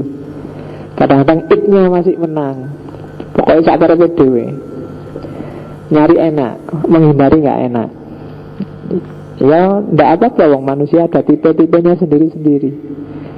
Jadi perkembangan kepribadian. Nah, sampai di titik ini kita sudah mulai ngerti seperti apa manusia isinya dalam pandangan Freud. Jadi dalam diri kita itu ada id, ada ego, ada super ego. Terus ego dan super ego itu ada yang kita sadari, consciousness, ada yang pre-consciousness, di ambang kesadaran, ada yang unconsciousness, tidak tampil sama sekali, kita tidak tahu kalau nggak kita gali-gali sendiri. Kalau kita jalan biasa gini, kita sudah lupa ada timbunan informasi apa saja di dalam diri kita. Itu unconsciousness. Jadi itu konsep dasarnya sebelum nanti masuk ke psychoanalysis. Oke. Nah, praktek hidup yang dialektis antara ego dan super ego, inilah nanti yang kadang-kadang jadi sumber masalah dalam hidup kita. Ada konflik, ada ketegangan-ketegangan. Disitulah nanti lahir kecemasan-kecemasan dalam hidup kita. Konflik itu sebenarnya karakter kehidupan. Nggak ada orang hidup yang tanpa konflik. Kalau nggak ada konflik, kehidupan ini nggak akan berkembang. Kalau pakai teorinya Marx, konflik sosial yang bikin dinamika sosial. Kalau nggak ada konflik, hidup ini statis. Harus ada gegerannya dikit, harus ada konfliknya dikit, terus akan lahir sesuatu yang baru. Itu kan logika tesis, antitesis, dan sintesis. Nggak akan lahir ngaji filsafat ini kalau nggak tabrakan antara cita-cita masjid ingin mengadakan pengajian, tapi pengajian yang nggak kayak biasanya. Itu kan ada tabrakan ide. Kalau filsafat aja kayak di kampus, Anda membosankan. Kalau ngaji saja, Anda itu kan ada konflik-konflik ide. Akhirnya lahirlah ide ngaji filsafat. Kalau nggak ada konflik bom atom di Jepang, Indonesia nggak akan merdeka. Itu kan contoh kasarnya gitu. Kalau nggak ada konflik antara SBY dan Megawati, tidak akan ada apa, kan gitu. Selalu sesuatu yang baru pasti didahului oleh konflik. Dalam diri kita juga begitu. Konflik itu main. Kalau nggak ada konflik, statis, malah mudah punah,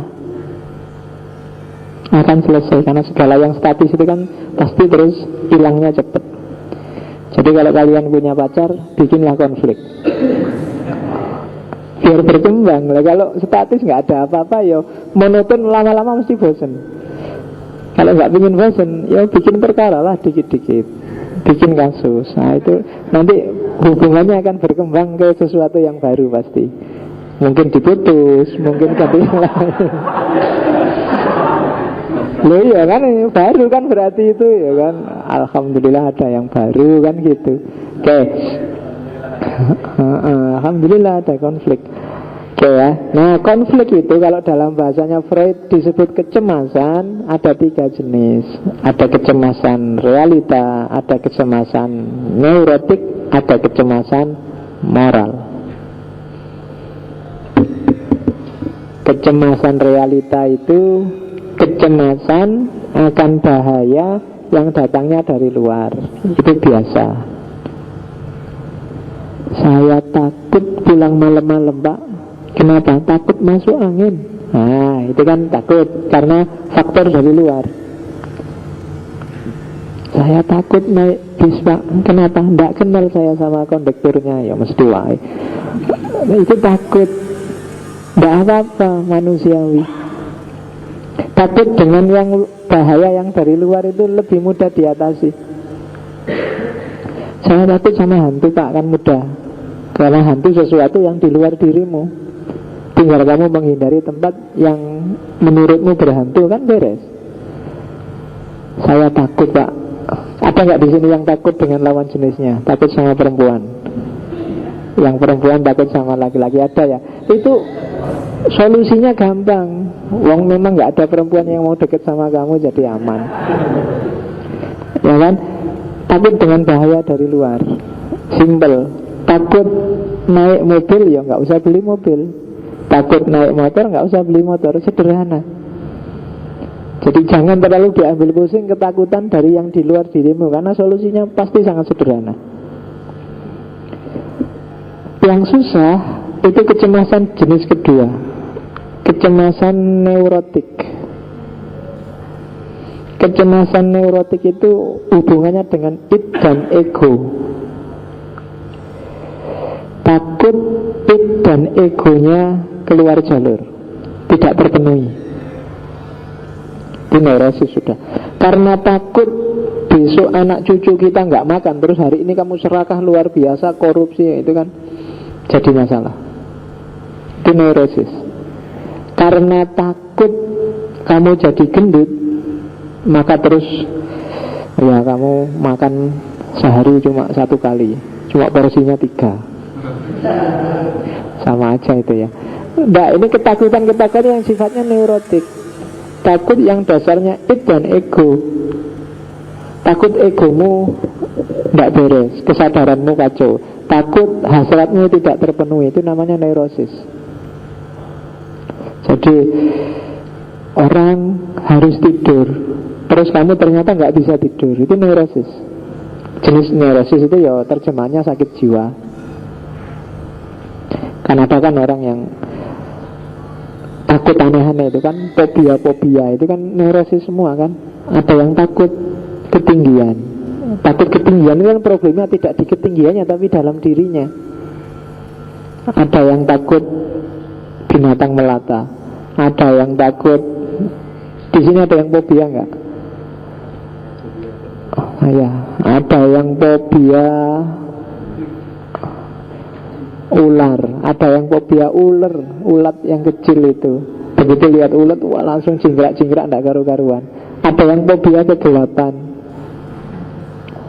Begitu gelap dia langsung pingsan. Ya, ada yang ya takut ruangan. Kadang-kadang masuk di ruangan sempit itu terus dia pening. Makanya kalau ke mall dia nggak pernah naik di lift. Ya kalau kalian kan nggak pernah naik di lift karena mejetnya mesti keliru. Iya, mejetnya keliru. Mau naik di lift nggak ngerti cara mejetnya, naik eskalator itu maju mundur. Kasihan orang yang di belakangnya. Mall itu tidak didesain untuk kita yang coraknya besok. Oke. Nah, semua fobia-fobia sakit jiwa itu namanya neurosis. Itu biasanya kuncinya ada di id dan ego. Ada id tertentu, ada kebutuhan-kebutuhan biologis tertentu yang takut tidak terpenuhi atau memang sudah tidak terpenuhi, sehingga egonya jadi rusak. Kalau tidak terpenuhi kan egonya sebenarnya nyuruh mbok dipenuhi, tapi tidak bisa. Egonya bilang, alah sama ular aja takut, tapi tidak bisa. Itu yang bikin orang terus sakit jiwa, tidak tenang, gelisah. Betul. Egonya bilang, sudahlah gendut juga tidak apa-apa, yang penting sehat. Ego yang bilang gitu. Tapi idnya bilang tidak bisa, kalau aku tidak langsing pacarku marah-marah mesti ini enggak. Ada bentrokan antara id sama ego. Itu yang bikin kita sakit jiwa. Hasratmu sih bilang ini sudah waktunya kawin ini, tapi ya, mau kawin dikasih makan apa, katanya ego. Kerjaan aja belum itu, skripsi nggak selesai-selesai. Loh kan egomu yang realistis bilang gitu. Idnya sih sudah ngedek, ingin segera. Idnya mencegah. Oh itu kalau diterus-teruskan lama-lama kamu sakit jiwa. Ya kan? Ya nek bahasa sakit jiwa lembut itu kan bahasa kasarnya kan stres. Stres itu kan ada keinginan yang direpresi. Takut ya. Iya bukan takut, itu stres. Ya sekarang lebih dihaluskan lagi, tidak pakai istilah stres tapi galau. Iya betul. Dulu ada lagi penghalusan namanya BP. Itu sebenarnya gejala-gejala neurosis, permulaan kegilaan. Nah, hati-hati ya makanya. Santai aja. Ego sama id tidak usah dibentur-benturkan, tidak usah dipikir terlalu dalam. Itu diantara solusinya. Nah, itu kecemasan jenis kedua. Ada kecemasan jenis ketiga, yaitu kecemasan moral. Kecemasan moral ini hubungannya dengan super ego. Di masyarakat sini, anak soleh itu tiap hari harus ke masjid. Ternyata kamu tidak bisa ke masjid tiap hari. Itu kan kamu merasa bersalah. Iya ya, berarti aku tidak anak soleh. Gimana ini gak enak sama orang tua di kampung. Di sini kerjaanku cuma gitaran, ngobrol, nongkrong. Padahal bapak di rumah itu membayangkan tiap hari aku sobonya masjid, sobonya perpustakaan. Ternyata kenyataannya kok kayak gini ya, jadi gak enak nih. Itu kecemasan moral. Jadi egomu tabrakan dengan super ego sekarang. Pilih kabari Jogja. Wah baik pak di sana. Loh IP-mu kok cuma 2. Loh 2 itu sudah bagus pak. Kalau perguruan tinggi ya bapakmu buat apa sih gitu. Nah itu bapakmu ya manut-manut baik. Cuma iya sakitnya di sini. Iya jadi ya bapakmu manut-manut aja. Dirimu sendiri yang galau akhirnya. Aku kok membohongi bapak ya apa ya boleh aku ini. Orang tua sudah bayari aku. Kecemasan moral itu sudah. Jadi dalam hidup kita ada kecemasan realitas. Kita takut dengan yang di luar diri kita. Ada kecemasan neurotik. Kita takut ada hasrat, ada dorongan dari diri kita yang tidak terpenuhi. Ada kecemasan moral, ada nilai sosial, ada norma sosial yang kita tabrak. Itu juga menimbulkan kecemasan moral. Kayak kalau ada anak minta-minta di pinggir jalan itu kan, biasanya kamu ngasih. Begitu nggak ngasih kan kamu jadi galau. Iya ya kok aku pelit gitu sih. Paling dikasih 500 saja sudah seneng, 1000 apalagi kok ngasih gitu aja aku enggak. Itu kan kegelisahanmu sendiri, kegalauanmu sendiri. Itu memang kecemasan moral. Itu kalau dilanjut-lanjutkan ya bisa jadi stres, bisa jadi neurotik. Itu pangkal permasalahan nanti ada di situ. Kecemasan. Ternyata enggak sesederhana ada id kita lampiaskan, ada super ego kita jalani yang kontrolkan ego. Ternyata nggak sesederhana itu. Dalam hidup kita sering-sering tabrakan antara id, ego, dan super ego. Nah, kalau tabrakan itu biasanya, kalau katanya Freud, muncul namanya defense mechanism. Jadi secara psikologis kita membela diri. Caranya membela diri ada sekitar 10 dalam catatan saya kalau dari bukunya Freud. Jadi cara untuk mengatasi stresmu biar sebenarnya kamu salah tapi kamu tetap kelihatan benar. Itu namanya defense mechanism. Mekanisme defensif. Yang pertama represi. Represi itu menekan biar nggak kelihatan. Jadi misalnya kamu suka sama temanmu sak kelas, sementara dia sudah punya pacar, terus kamu udahlah nggak boleh dia sudah punya pacar, ini nggak boleh, dosa saya ini suka sama pacarnya teman ini harus disingkirkan. Nah, itu namanya direpresi. Kamu sembunyikan dalam-dalam. Nah, itu represi. Salah saya ini kayak gini, ini nggak boleh ini masalah. Nah itu tak gini.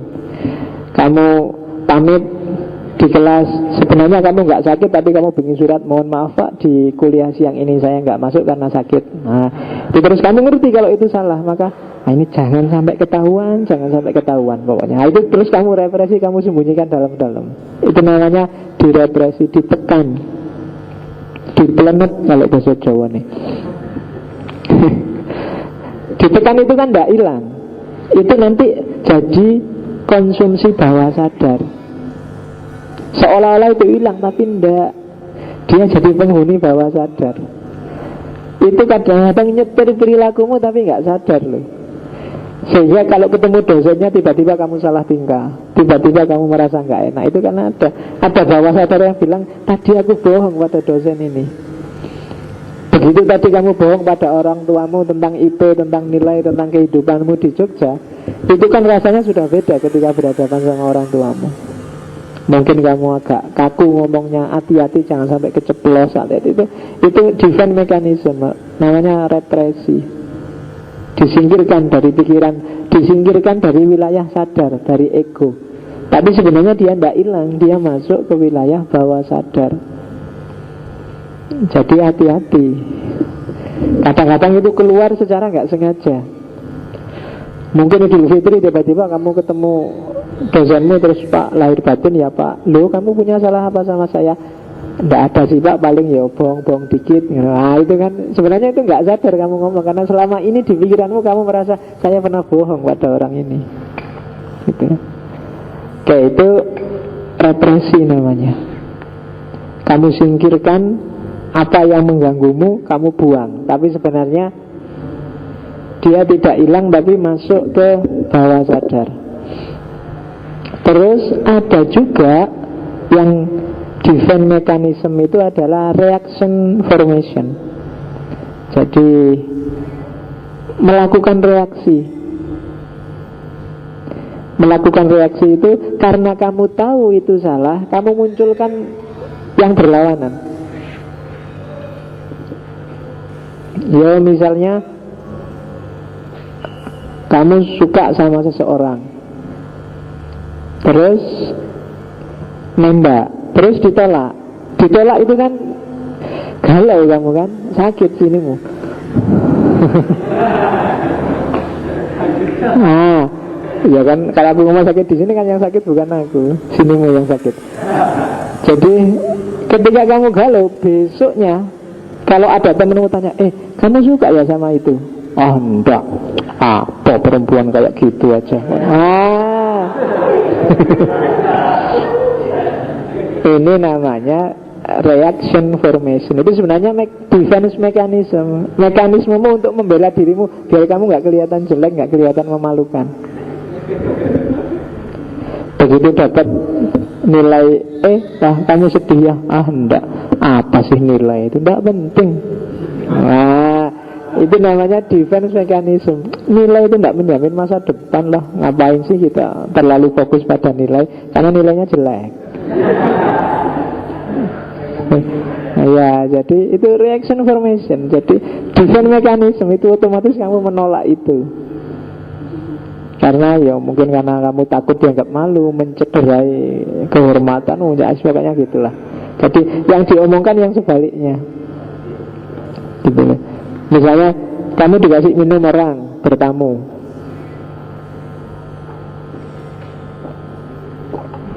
terus yang punya rumah tanya, enak gak mas minumannya?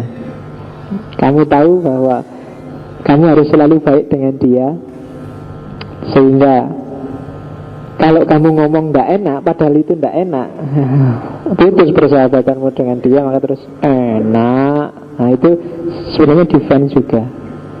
Jadi memunculkan perilaku yang berlawanan ya. Jadi justru kebalikannya yang ditampilkan. Makanya ada orang bilang cinta sama benci itu sebenarnya seperti dua sisi mata uang.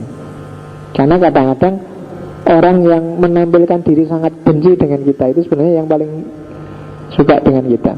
Kalau kamu punya 3 teman lawan jenis misalnya ya, yang satu ngobrolnya nyantai aja gak apa, sementara yang satu kaku misalnya. Justru yang kaku itu biasanya yang sangat perhatian pada kita. Yang santai itu ya biasa aja, santai, friend, CS. Sementara yang ini perasaannya deg-degan tuh aslinya. Jadinya grogi, berarti yang ada rasa itu ya seolah-olah cuek, tapi sebenarnya perasaannya tidak karu-karuan itu. Itu defense mechanism. Jadi nggak bisa santai lagi. Oke. Jadi reaction formation itu defense mechanism yang kedua. Defense mechanism yang ketiga adalah displacement. Displacement itu mengarahkan dorongan pada objek yang lebih lemah. Misalnya di kampus kamu dimarahi dosenmu. Karena dosen kamu gak bisa bantah, semangat ya, tapi muangkel kamu dimarahi.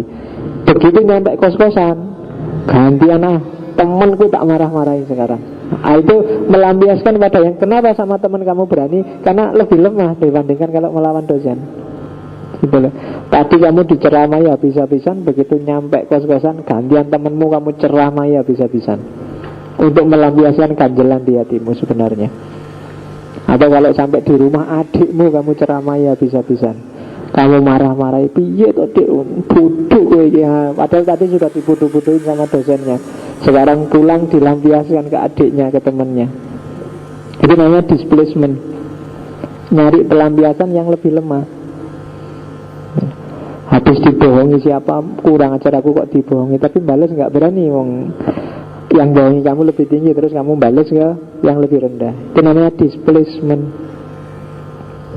Karena nggak berani bantah, ya nyari sasaran yang lebih lemah. Yang keempat, fiksasi. Kalau fiksasi itu milih zona nyaman. Itu defense mechanism juga. Mbok kamu kursus bahasa Inggris, besok biar bisa ke luar negeri. Enggak usah lah Pak, saya cukup kayak gini aja sudah bersyukur. Nah itu fiksasi. Kamu enggak mau berkembang karena takut. Karena berubah itu kan menakutkan itu kan. Apa ya, aku akan enak kayak gini kalau aku berubah, kalau aku ganti posisi, kalau aku ganti porsi. Maka orang cenderung melakukan fiksasi, diam di zona nyamannya selama ini. Gimana kalau ngaji filsafat ini kita pindah ke hotel? Nggak usah lah Pak, kayak gini sudah enak, nggak usah macam-macam lah Pak, wis gini aja lah, nyantai. Itu namanya nyari zona nyaman, fiksasi. Padahal kalau fiksasi, kalau nyari zona nyaman saja, mungkin ngaji filsafat kayak gini nggak akan lahir. Kalian yang merasa tidak maju-maju, sebenarnya kuncinya satu, tinggalkan zona nyaman. Sudahlah Pak, kita syukuri aja apa yang ada. Dapat sekian ya sekian. Iya enggak apa-apa, cuma disyukuri itu. Kalau bahasa jargonannya kan al-mukhafadhu alal qadim wal akhdhu, disyukuri itu al-mukhafadhu alal qadim. Ya yang lama disyukuri, tapi kan tetap al-akhdhu bil jadid. Ambil situasi baru, suasana baru. Kecuali untuk pacar loh ya. Kalau pacar jangan lah. Masa saya Pak, pacaran saya prinsipnya al-muhafadhu alal qadim wal akhdhu bil jadid. Rusak itu. Nanti yang lama biarlah tetap seperti itu, tapi kalau ada yang baru ya saya ambil Pak, yang lebih bagus. Tidak boleh. Iya, itu kan kayak lain syakartum la azidanakum itu kan. Kalau kalian bersyukur akan kami tambah, kecuali untuk istri. Jadi jangan pernah bersyukur punya istri, karena begitu kamu bersyukur akan ditambah oleh Allah istrimu. Oke. Jadi fiksasi, tinggal di zona nyaman. Oh itu sebenarnya sudah banyak. Kalau motivator-motivator itu kan selalu mendorong kamu jangan puas dengan zona nyaman. Kamu tidak akan berkembang. Yang lain itu kecepatannya 100 km per jam. Sementara kalau zona nyaman kamu 0 km per jam. Sekarang sih kamu nyaman, besok kamu akan habis-habisan ketinggalan sama yang jalan cepat. Tapi memang ada orang yang fiksasi, nyaman di zonanya sendiri. Ada yang tidak sekedar berhenti, ada yang mundur, regresi. Regresi itu kembali pada tahap perkembangan selanjutnya. Perkembangan sebelumnya kok selanjutnya. Habis diputus pacarmu terus memang lebih enak kayak dulu gak punya pacar. Punya pacar banyak masalah. Nah itu regresi, kamu balik lagi. Habis kuliah, ternyata kuliah kayak gini, yang mending kayak dulu lah di pondok, gak kuliah kayak gini, apa-apa formal, mundur. Itu kan regresi, itu kamu keluar dari zona nyaman, tapi terus ketakutan sendiri balik lagi, itu regresi. Jadi saya ingin Pak kuliah di luar negeri, begitu nyampe sana, luar negeri nggak enak Pak, terus kamu cepet-cepet pulang, itu regresi. Kembali pada tahap perkembangan selanjutnya. Nggak enak Pak jadi orang dewasa, sumpek, saya gayanya kayak anak kecil aja deh. Nah itu regresi namanya. Cuek dengan segalanya, nah, itu regresi namanya, mundur psikologinya. Tapi ya itu di antara defense mechanism itu. Jadi orang dewasa apa-apa serius Pak, santai aja lah kayak anak kecil, mengalir aja lah. Itu regresi sebenarnya. mundur. Nggak cuma mandek, kalau zona nyaman itu mandek, kalau ini mundur. Jadi nggak sekedar macet tapi mundur. Nah, itu regresi. Ada proyeksi. Proyeksi itu mengatributkan karena mungkin malu, karena mungkin nggak enak, karena mungkin merasa bersalah. Apa yang ada pada dirinya diarahkan pada orang lain. Itu proyeksi.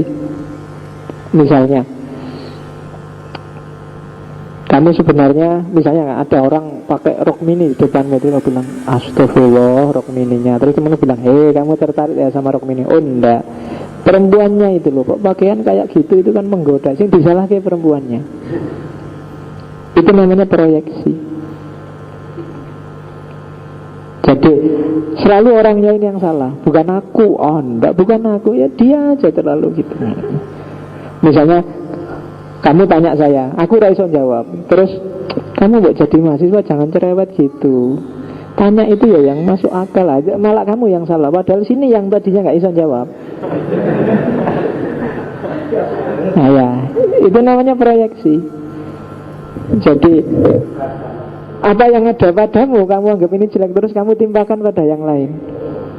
Enggak, bukan saya, dia. Itu logika proyeksi. Saya sih enggak. Kamu kok mau-maunya sih patuh sama pacarmu? Enggak, bukan saya, dia aja yang nempel terus padaku. Nah itu proyeksi. Padahal ya kamu yang gitu terus. Yang kamu ya ditempeli mau aja. Itu proyeksi. Apa yang ada padamu, kamu tempelkan pada orang lain. Karena kamu malu kalau itu ternyata kamu. Gitu. Kamu ya yang nyontek, bukan Pak, dia aja yang buka-buka bukunya sehingga saya bisa ngelirik. Ya berdoa itu jenenge. Jadi itu proyeksi namanya. Pokoknya aku nggak bisa salah, yang salah selalu orang lain. Terus jelas-jelas terbukti salah, iso wae cari alasan biar orang lain yang selalu salah. Itu proyeksi namanya. Itu termasuk defense mechanism. Ya sebenarnya kita tiap hari kan sering gitu juga kan. Oke. Yang kebalikannya proyeksi adalah introjeksi. Kalau tadi kan yang ada di aku tak kasih ke orang lain. Kalau introjeksi, yang ada di orang lain tak kasih ke aku. Misalnya kamu dimarahi orang tuamu, kamu itu kuliah, mbok yo kuliah yang bener, jangan pacaran terus. Terus kamu bilang, bapak dulu kan juga gitu. Ini namanya introjeksi. Jadi yang dulu ada di bapakmu terus kamu atributkan pada dirimu sendiri. Lah yang lain juga gitu kok, ngapain sih? Nah itu namanya introjeksi. Itu mekanisme pembelaan diri juga. Alah mbok kuliah itu mbok jangan kayak gitulah, yang rajin dikit. Pak, yang lain juga kayak gitu semua Bapak. Itu namanya introjeksi. Jadi mengatributkan apa yang ada pada orang lain untuk dirimu sendiri. Terus ada lagi sublimasi. Kalau sublimasi ini yang khas. Sublimasi ini dorongan-dorongan agresif yang kadang-kadang negatif, yang disubstitusi, diganti untuk yang lain yang positif. Itu sublimasi. Energi yang agresif diarahkan untuk ke yang lain. Itu defense mechanism juga. Saya pernah punya teman dosen dari UKDW yang pendeta, dan dia tidak nikah. Ya suatu ketika pas saya ngobrol tak tanyain, sampean tidak nikah gitu kuat ya? Kira-kira kalau pas pingin gitu ngapain? Kan ya jujur aja kan, ya kan pingin tahu kan, apa tidak pernah pingin? Terus jawabannya, ya pengen Pak Faiz, cuma dorongan hasrat itu disublimasikan untuk kegiatan yang lain, yang lebih positif, melayani umat, melayani jamaah, kegiatan sosial, baca buku, ngajar, itu namanya sublimasi. Ya terus tak jawab, wah kalau saya nggak bisa kayak gitu. Kalau pengen ya pengen, disublimasi kayak gitu apapun hasil abad itu. Tapi dia bisa, ada orang yang bisa mensublimasi kayak gitu. Sumpah Pak mikir itu terus, yang lain aja. Daripada capek-capek kita arahkan energi kita ke yang lain. Itu namanya sublimasi. masa tiap hari kita kayak gini ya, tidak boleh kayak gini nih, ayo kita ganti acaranya, itu sublimasi. Itu di antara defense mechanism bisa sublimasi, khususnya untuk dorongan-dorongan hasrat-hasrat yang negatif. Makanya Nabi bilang, wahai pemuda, menikahlah. Kalau kalian tidak bisa nikah, puasalah. Nah, puasa itu sublimasi. Energi ingin itu disublimasikan jadi energi untuk puasa. Wa man lam yastati fa alaihi bissaum. Ya kan? Kalau zaman dulu saya guyonan, wa man lam yastati fa alaihi bisabun. Siapa yang tidak mampu, maka mintalah tolong sabun. Tidak apa-apa itu, karena dalilnya kan ada itu kan. Amal yang paling disukai Allah kan amalu rajulun biyadihi. Jadi lu kan dalil itu. Jadi amalnya seorang laki-laki dengan tangannya itu termasuk amal yang paling disukai oleh Allah. Kok ketawa hadis ini marang.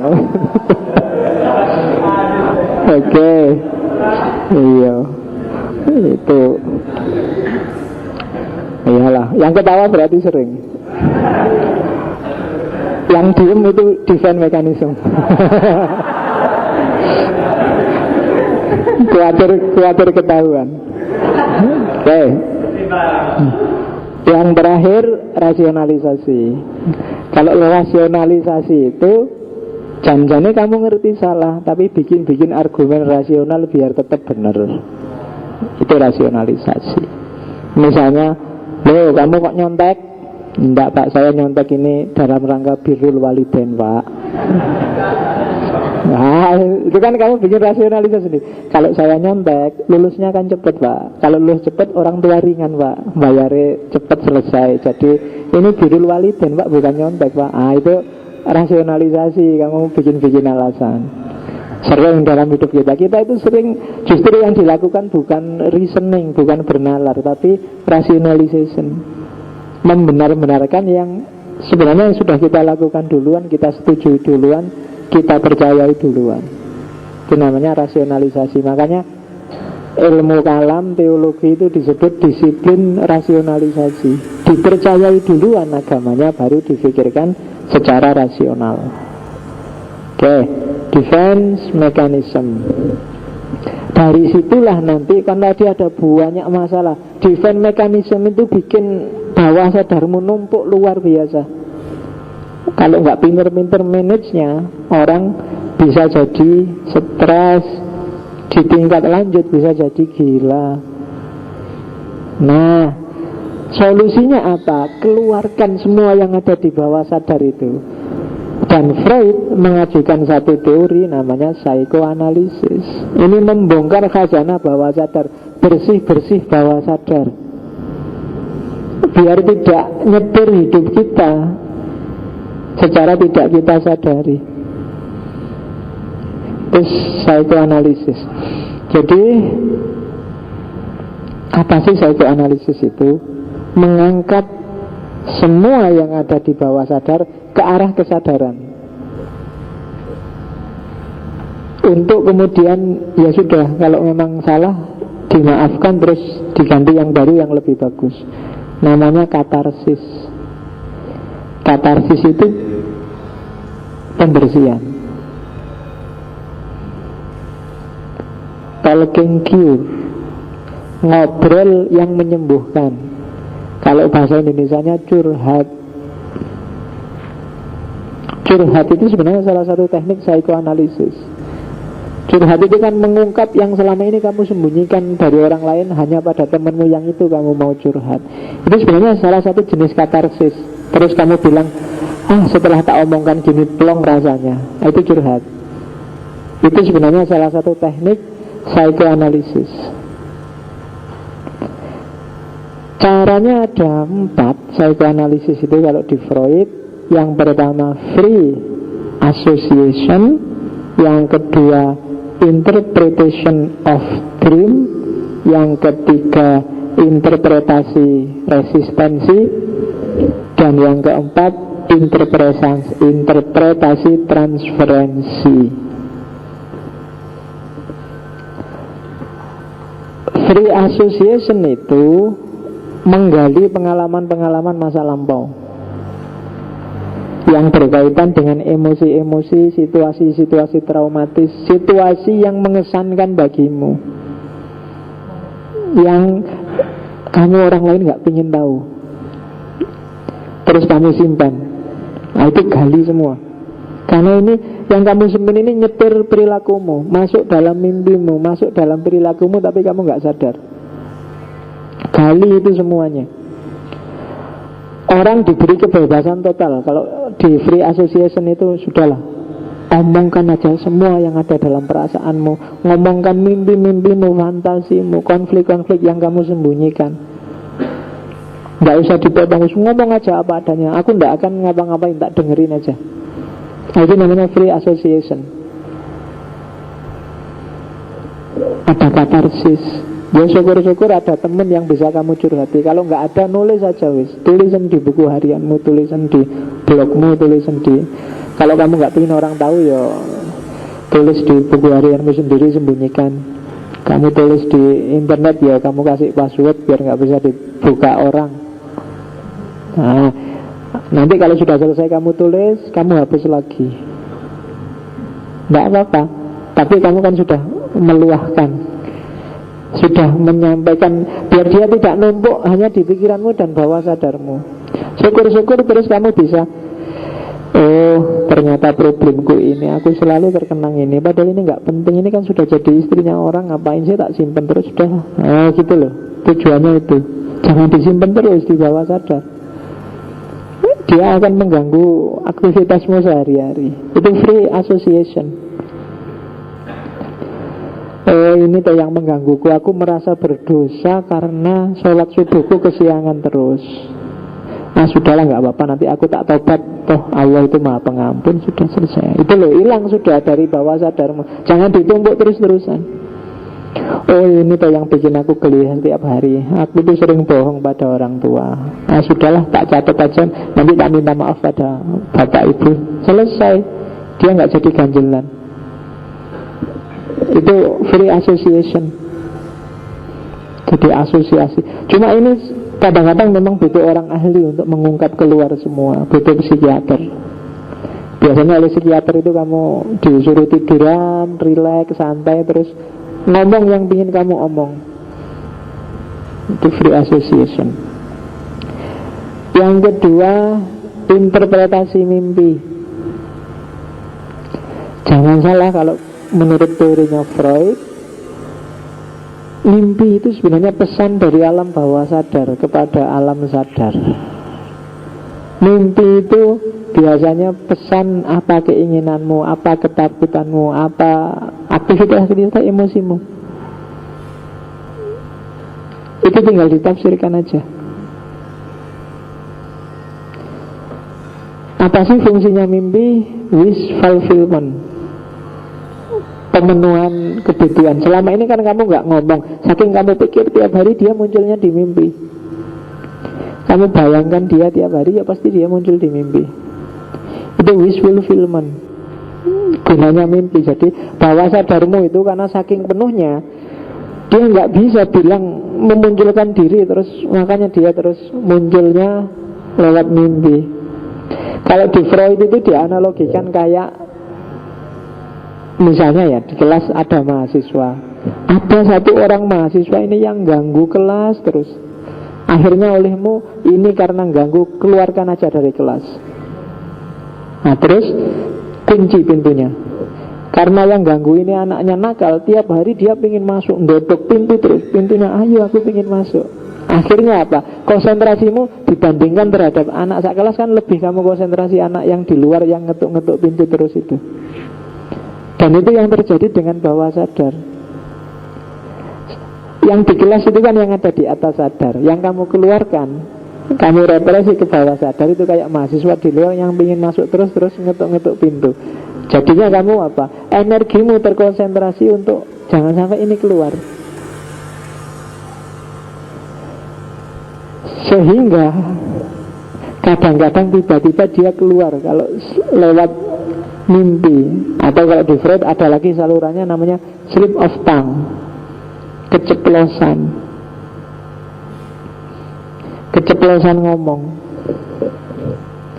Misalnya tiap hari kamu pikir tentang gendutnya temenmu misalnya, tapi kamu gak berani ngomong, temanku tuh gendut banget. Kadang-kadang kamu ngomong nyeplos tentang gendutnya dia, itu slip of tongue. Oke. Dan kadang-kadang keluarnya juga lewat mimpi. Isinya mimpi itu terbagi dua, ada isi manifest, ada isi laten. Isi manifest itu gambarnya, isi laten itu yang diwakili oleh gambar itu.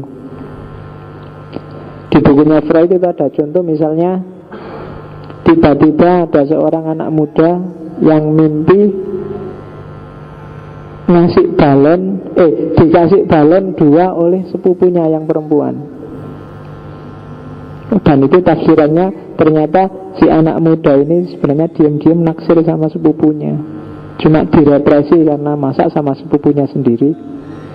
Dan yang dibayangkan tiap hari, karena sepupunya itu besar kayak balon, jadi mimpinya dikasih balon gambarnya.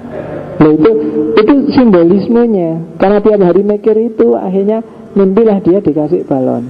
Nah, itu cerita tentang pemuda yang dikasih balon. Oke, cerita ya. Tadi siang saya ada teman yang saya dibohongi karena Pak Faiz ini, tak ceritain, ada cerita yang sangat menyentuh. Suatu hari ada seorang anak muda lihat kucing. Kucing itu disentuh, dilus-lus, terus dia pergi lagi. Tapi kok bagus, kembali lagi, disentuh lagi, kembali lagi. Ingin menyentuh lagi, disentuh lagi. Sampai 25 kali loh Pak Faiz. Nah terus menyentuhnya di mana? Nah itu tadi loh cerita menyentuh. Jadi anak muda menyentuh kucing. Aku sudah nunggu bagian menyentuhnya di mana, ternyata ya itu cerita tentang menyentuh anak muda, menyentuh kucing itu dok. Oke, ayo ini sudah tegang-tegang menunggu bagian menyentuhnya, ternyata ya cuma itu aja menyentuhnya. Oke, ya itu aku. Oke, jadi itu isi manifest dan isi laten. Isi manifest itu gambarnya, isi laten itu isinya. Oleh karena itu perlu interpretasi mimpi, tafsir mimpi, dream work. Nah, dream work itu isinya ini. Cuma ini panjang, jadi saya nggak akan jelasin satu-satu. Psikolog yang bisa. Saya nggak perlu kemenyek menceritakan satu-satu dream work itu apa. Ya, ada figurasi, mimpi difigurkan dalam bentuk gambar, simbol-simbol gambar. Jadi gambarnya apa, mewakili makna apa, itu figurasi. Ada kondensasi. Kadang-kadang mimpi itu nyambung. Untuk memahami bawah sadarmu, mimpi kemarin digabung sama mimpi hari ini. Itu, oh berarti memang yang ada di pikiranku tentang itu. Itu namanya kondensasi. Ada substitusi, kebalikannya. Kalau mimpi enak, berarti besok mau nggak enak. Nah, itu substitusi. Kadang-kadang ditafsirkannya begitu. Ada juga simbolisasi, dihubungkan secara analogis. Kayak tadi lo, balon mewakili itu, mungkin terong mewakili apa, mewakili apa. Itu namanya simbolisasi. Ayo, kamu kok sensitif ada orang ngomong terong. Oke, itu caranya begitu. Tinggal kamu pinter-pinterlah. Mungkin kalau orang lain yang bisa psikiater, tapi kalian sendiri untuk diri kalian sendiri mungkin bisa. Apa sih sebenarnya yang ada di bawah sadarku itu? Kok mimpiku ini ya? Oh, karena aku tiap hari membayangkan ini, tiap hari melamunkan ini ya. Itu mungkin bisa kalau kalian sendiri menjelajahi dream work kalian sendiri. Oke, kalau interpretasi resistensi ini, kalau tadi kan apa yang kalian ungkapkan, ungkapkanlah. Tapi kadang-kadang ada yang tetap kalian nggak ingin, jangan Pak, itu jangan diungkit lagi, malu. Justru itu yang harus diinterpretasi. Apa ya yang bikin malu itu? Itu namanya interpretasi resistensi.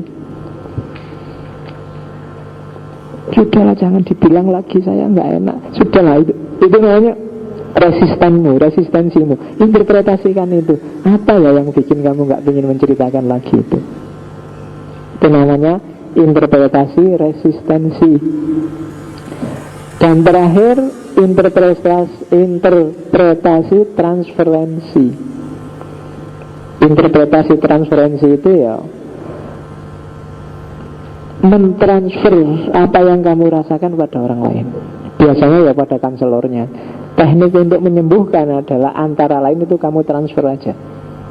Biasanya psikologinya, sudahlah tak dengerin apa yang kamu bilang. Nah itu kan kayak membagi beban. Itu namanya interpretasi transferensi.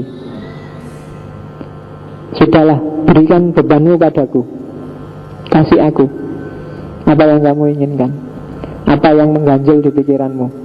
Jangan sampai dia ganjil terus. Nah itu interpretasi transferensi.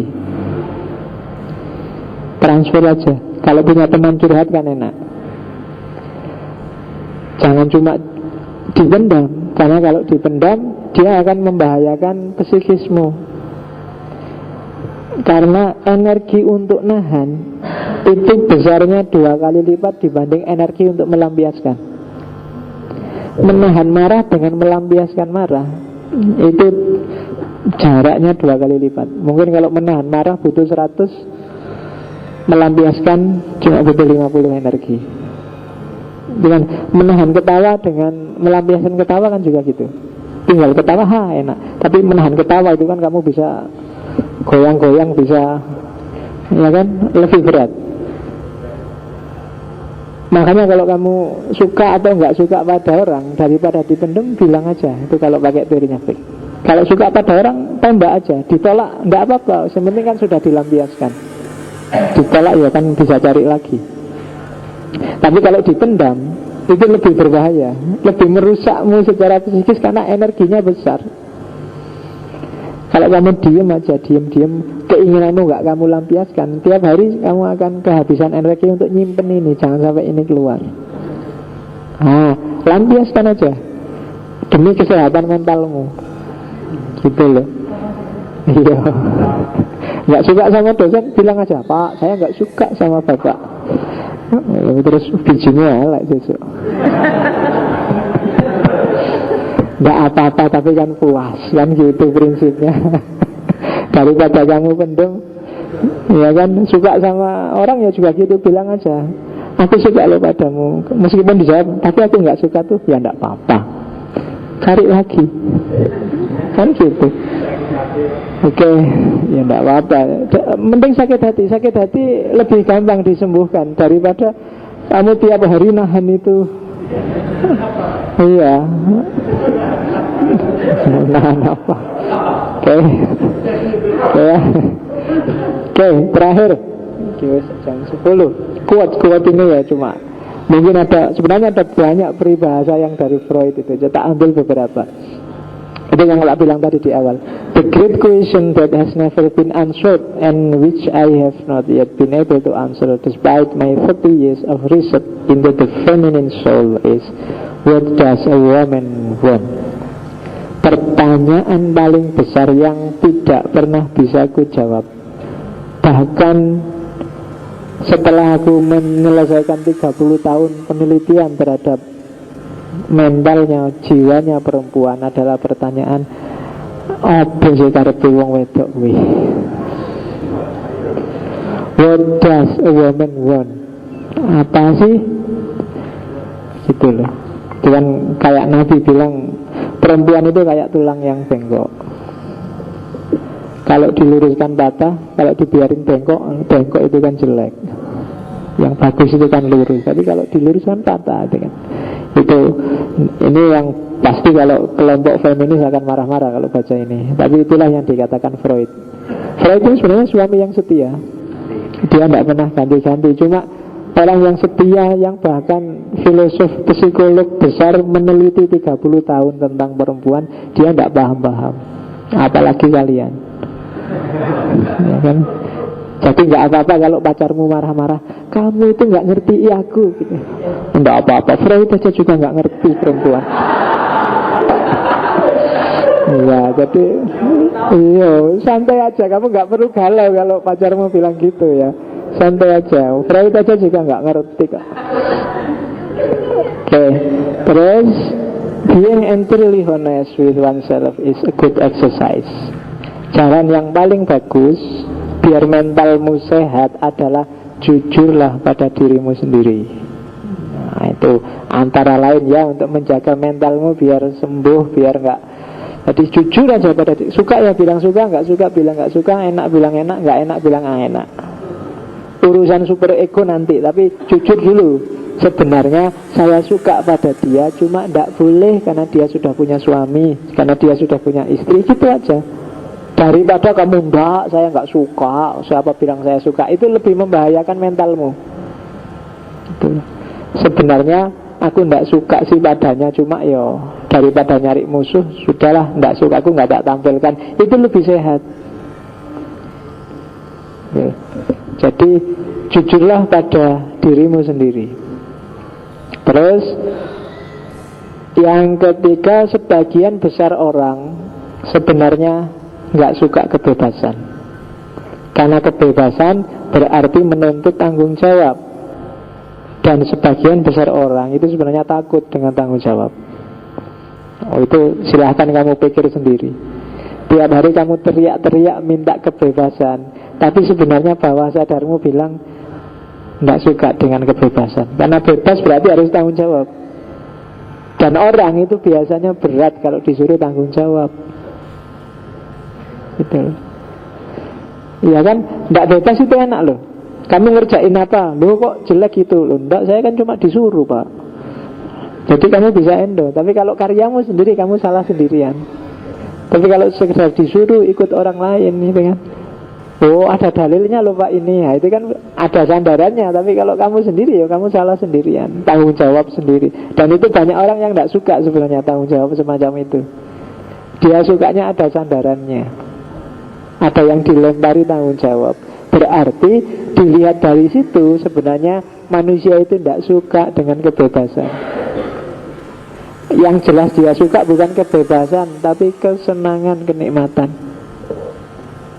Kebebasan itu, kenapa dia teriak-teriak minta kebebasan? Karena dianggapnya setelah bebas aku bisa seneng-seneng sak senengku, suka-suka sesenengku, nyari nikmat sesukaku. Kan gitu bayangannya dia. Padahal begitu dia bebas beneran, dia ketemu dengan makhluk yang namanya tanggung jawab. Dan manusia tidak seneng dengan tanggung jawab itu. Yang keempat, if you can't do it, give up. Kalau kalian gak bisa melakukan, ya nyerah saja, gak usah ngeyel. Ketika kamu ngeyel, itu berbahaya bagi kesehatan mentalmu. Nanti kamu kecewanya tambah besar loh. Kalau ditolak ya sudah, gak usah ngoyo.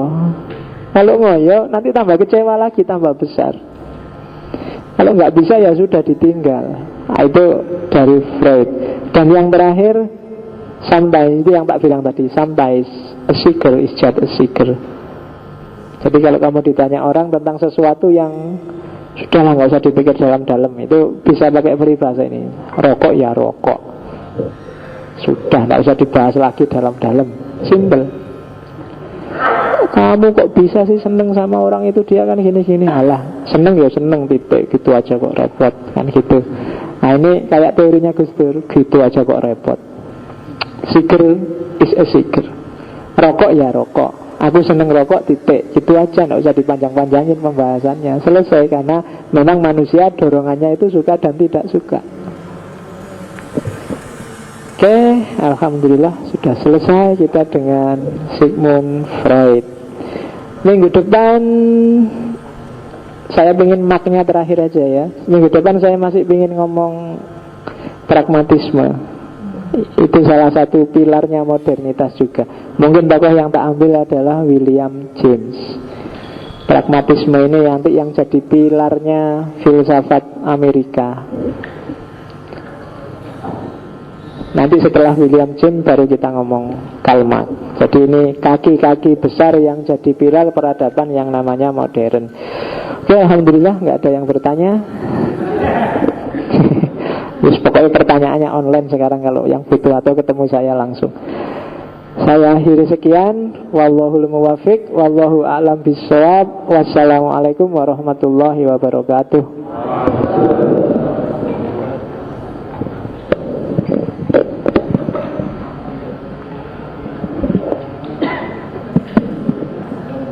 Sadaqallahul azim.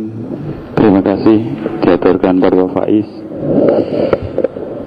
Oh iya, baru ingat tadi seratnya serat Pali Ki Ageng Selo. Mengingatkan kembali besok Sabtu sore insya Allah dibabar serat Papali oleh Ki Herman Sinung Janutama Pak Dasar. Adapun Rubaiyat Rumi oleh Cak Gus Pak Baisa hari Minggu malam Senin. Itu saja, monggo kita akhiri dengan tahmid. Alhamdulillahirrahmanirrahim. Dari kami Takmir Masjid Jenderal Sudirman, banyak kurang lebihnya mohon dimaafkan. Assalamualaikum warahmatullahi wabarakatuh.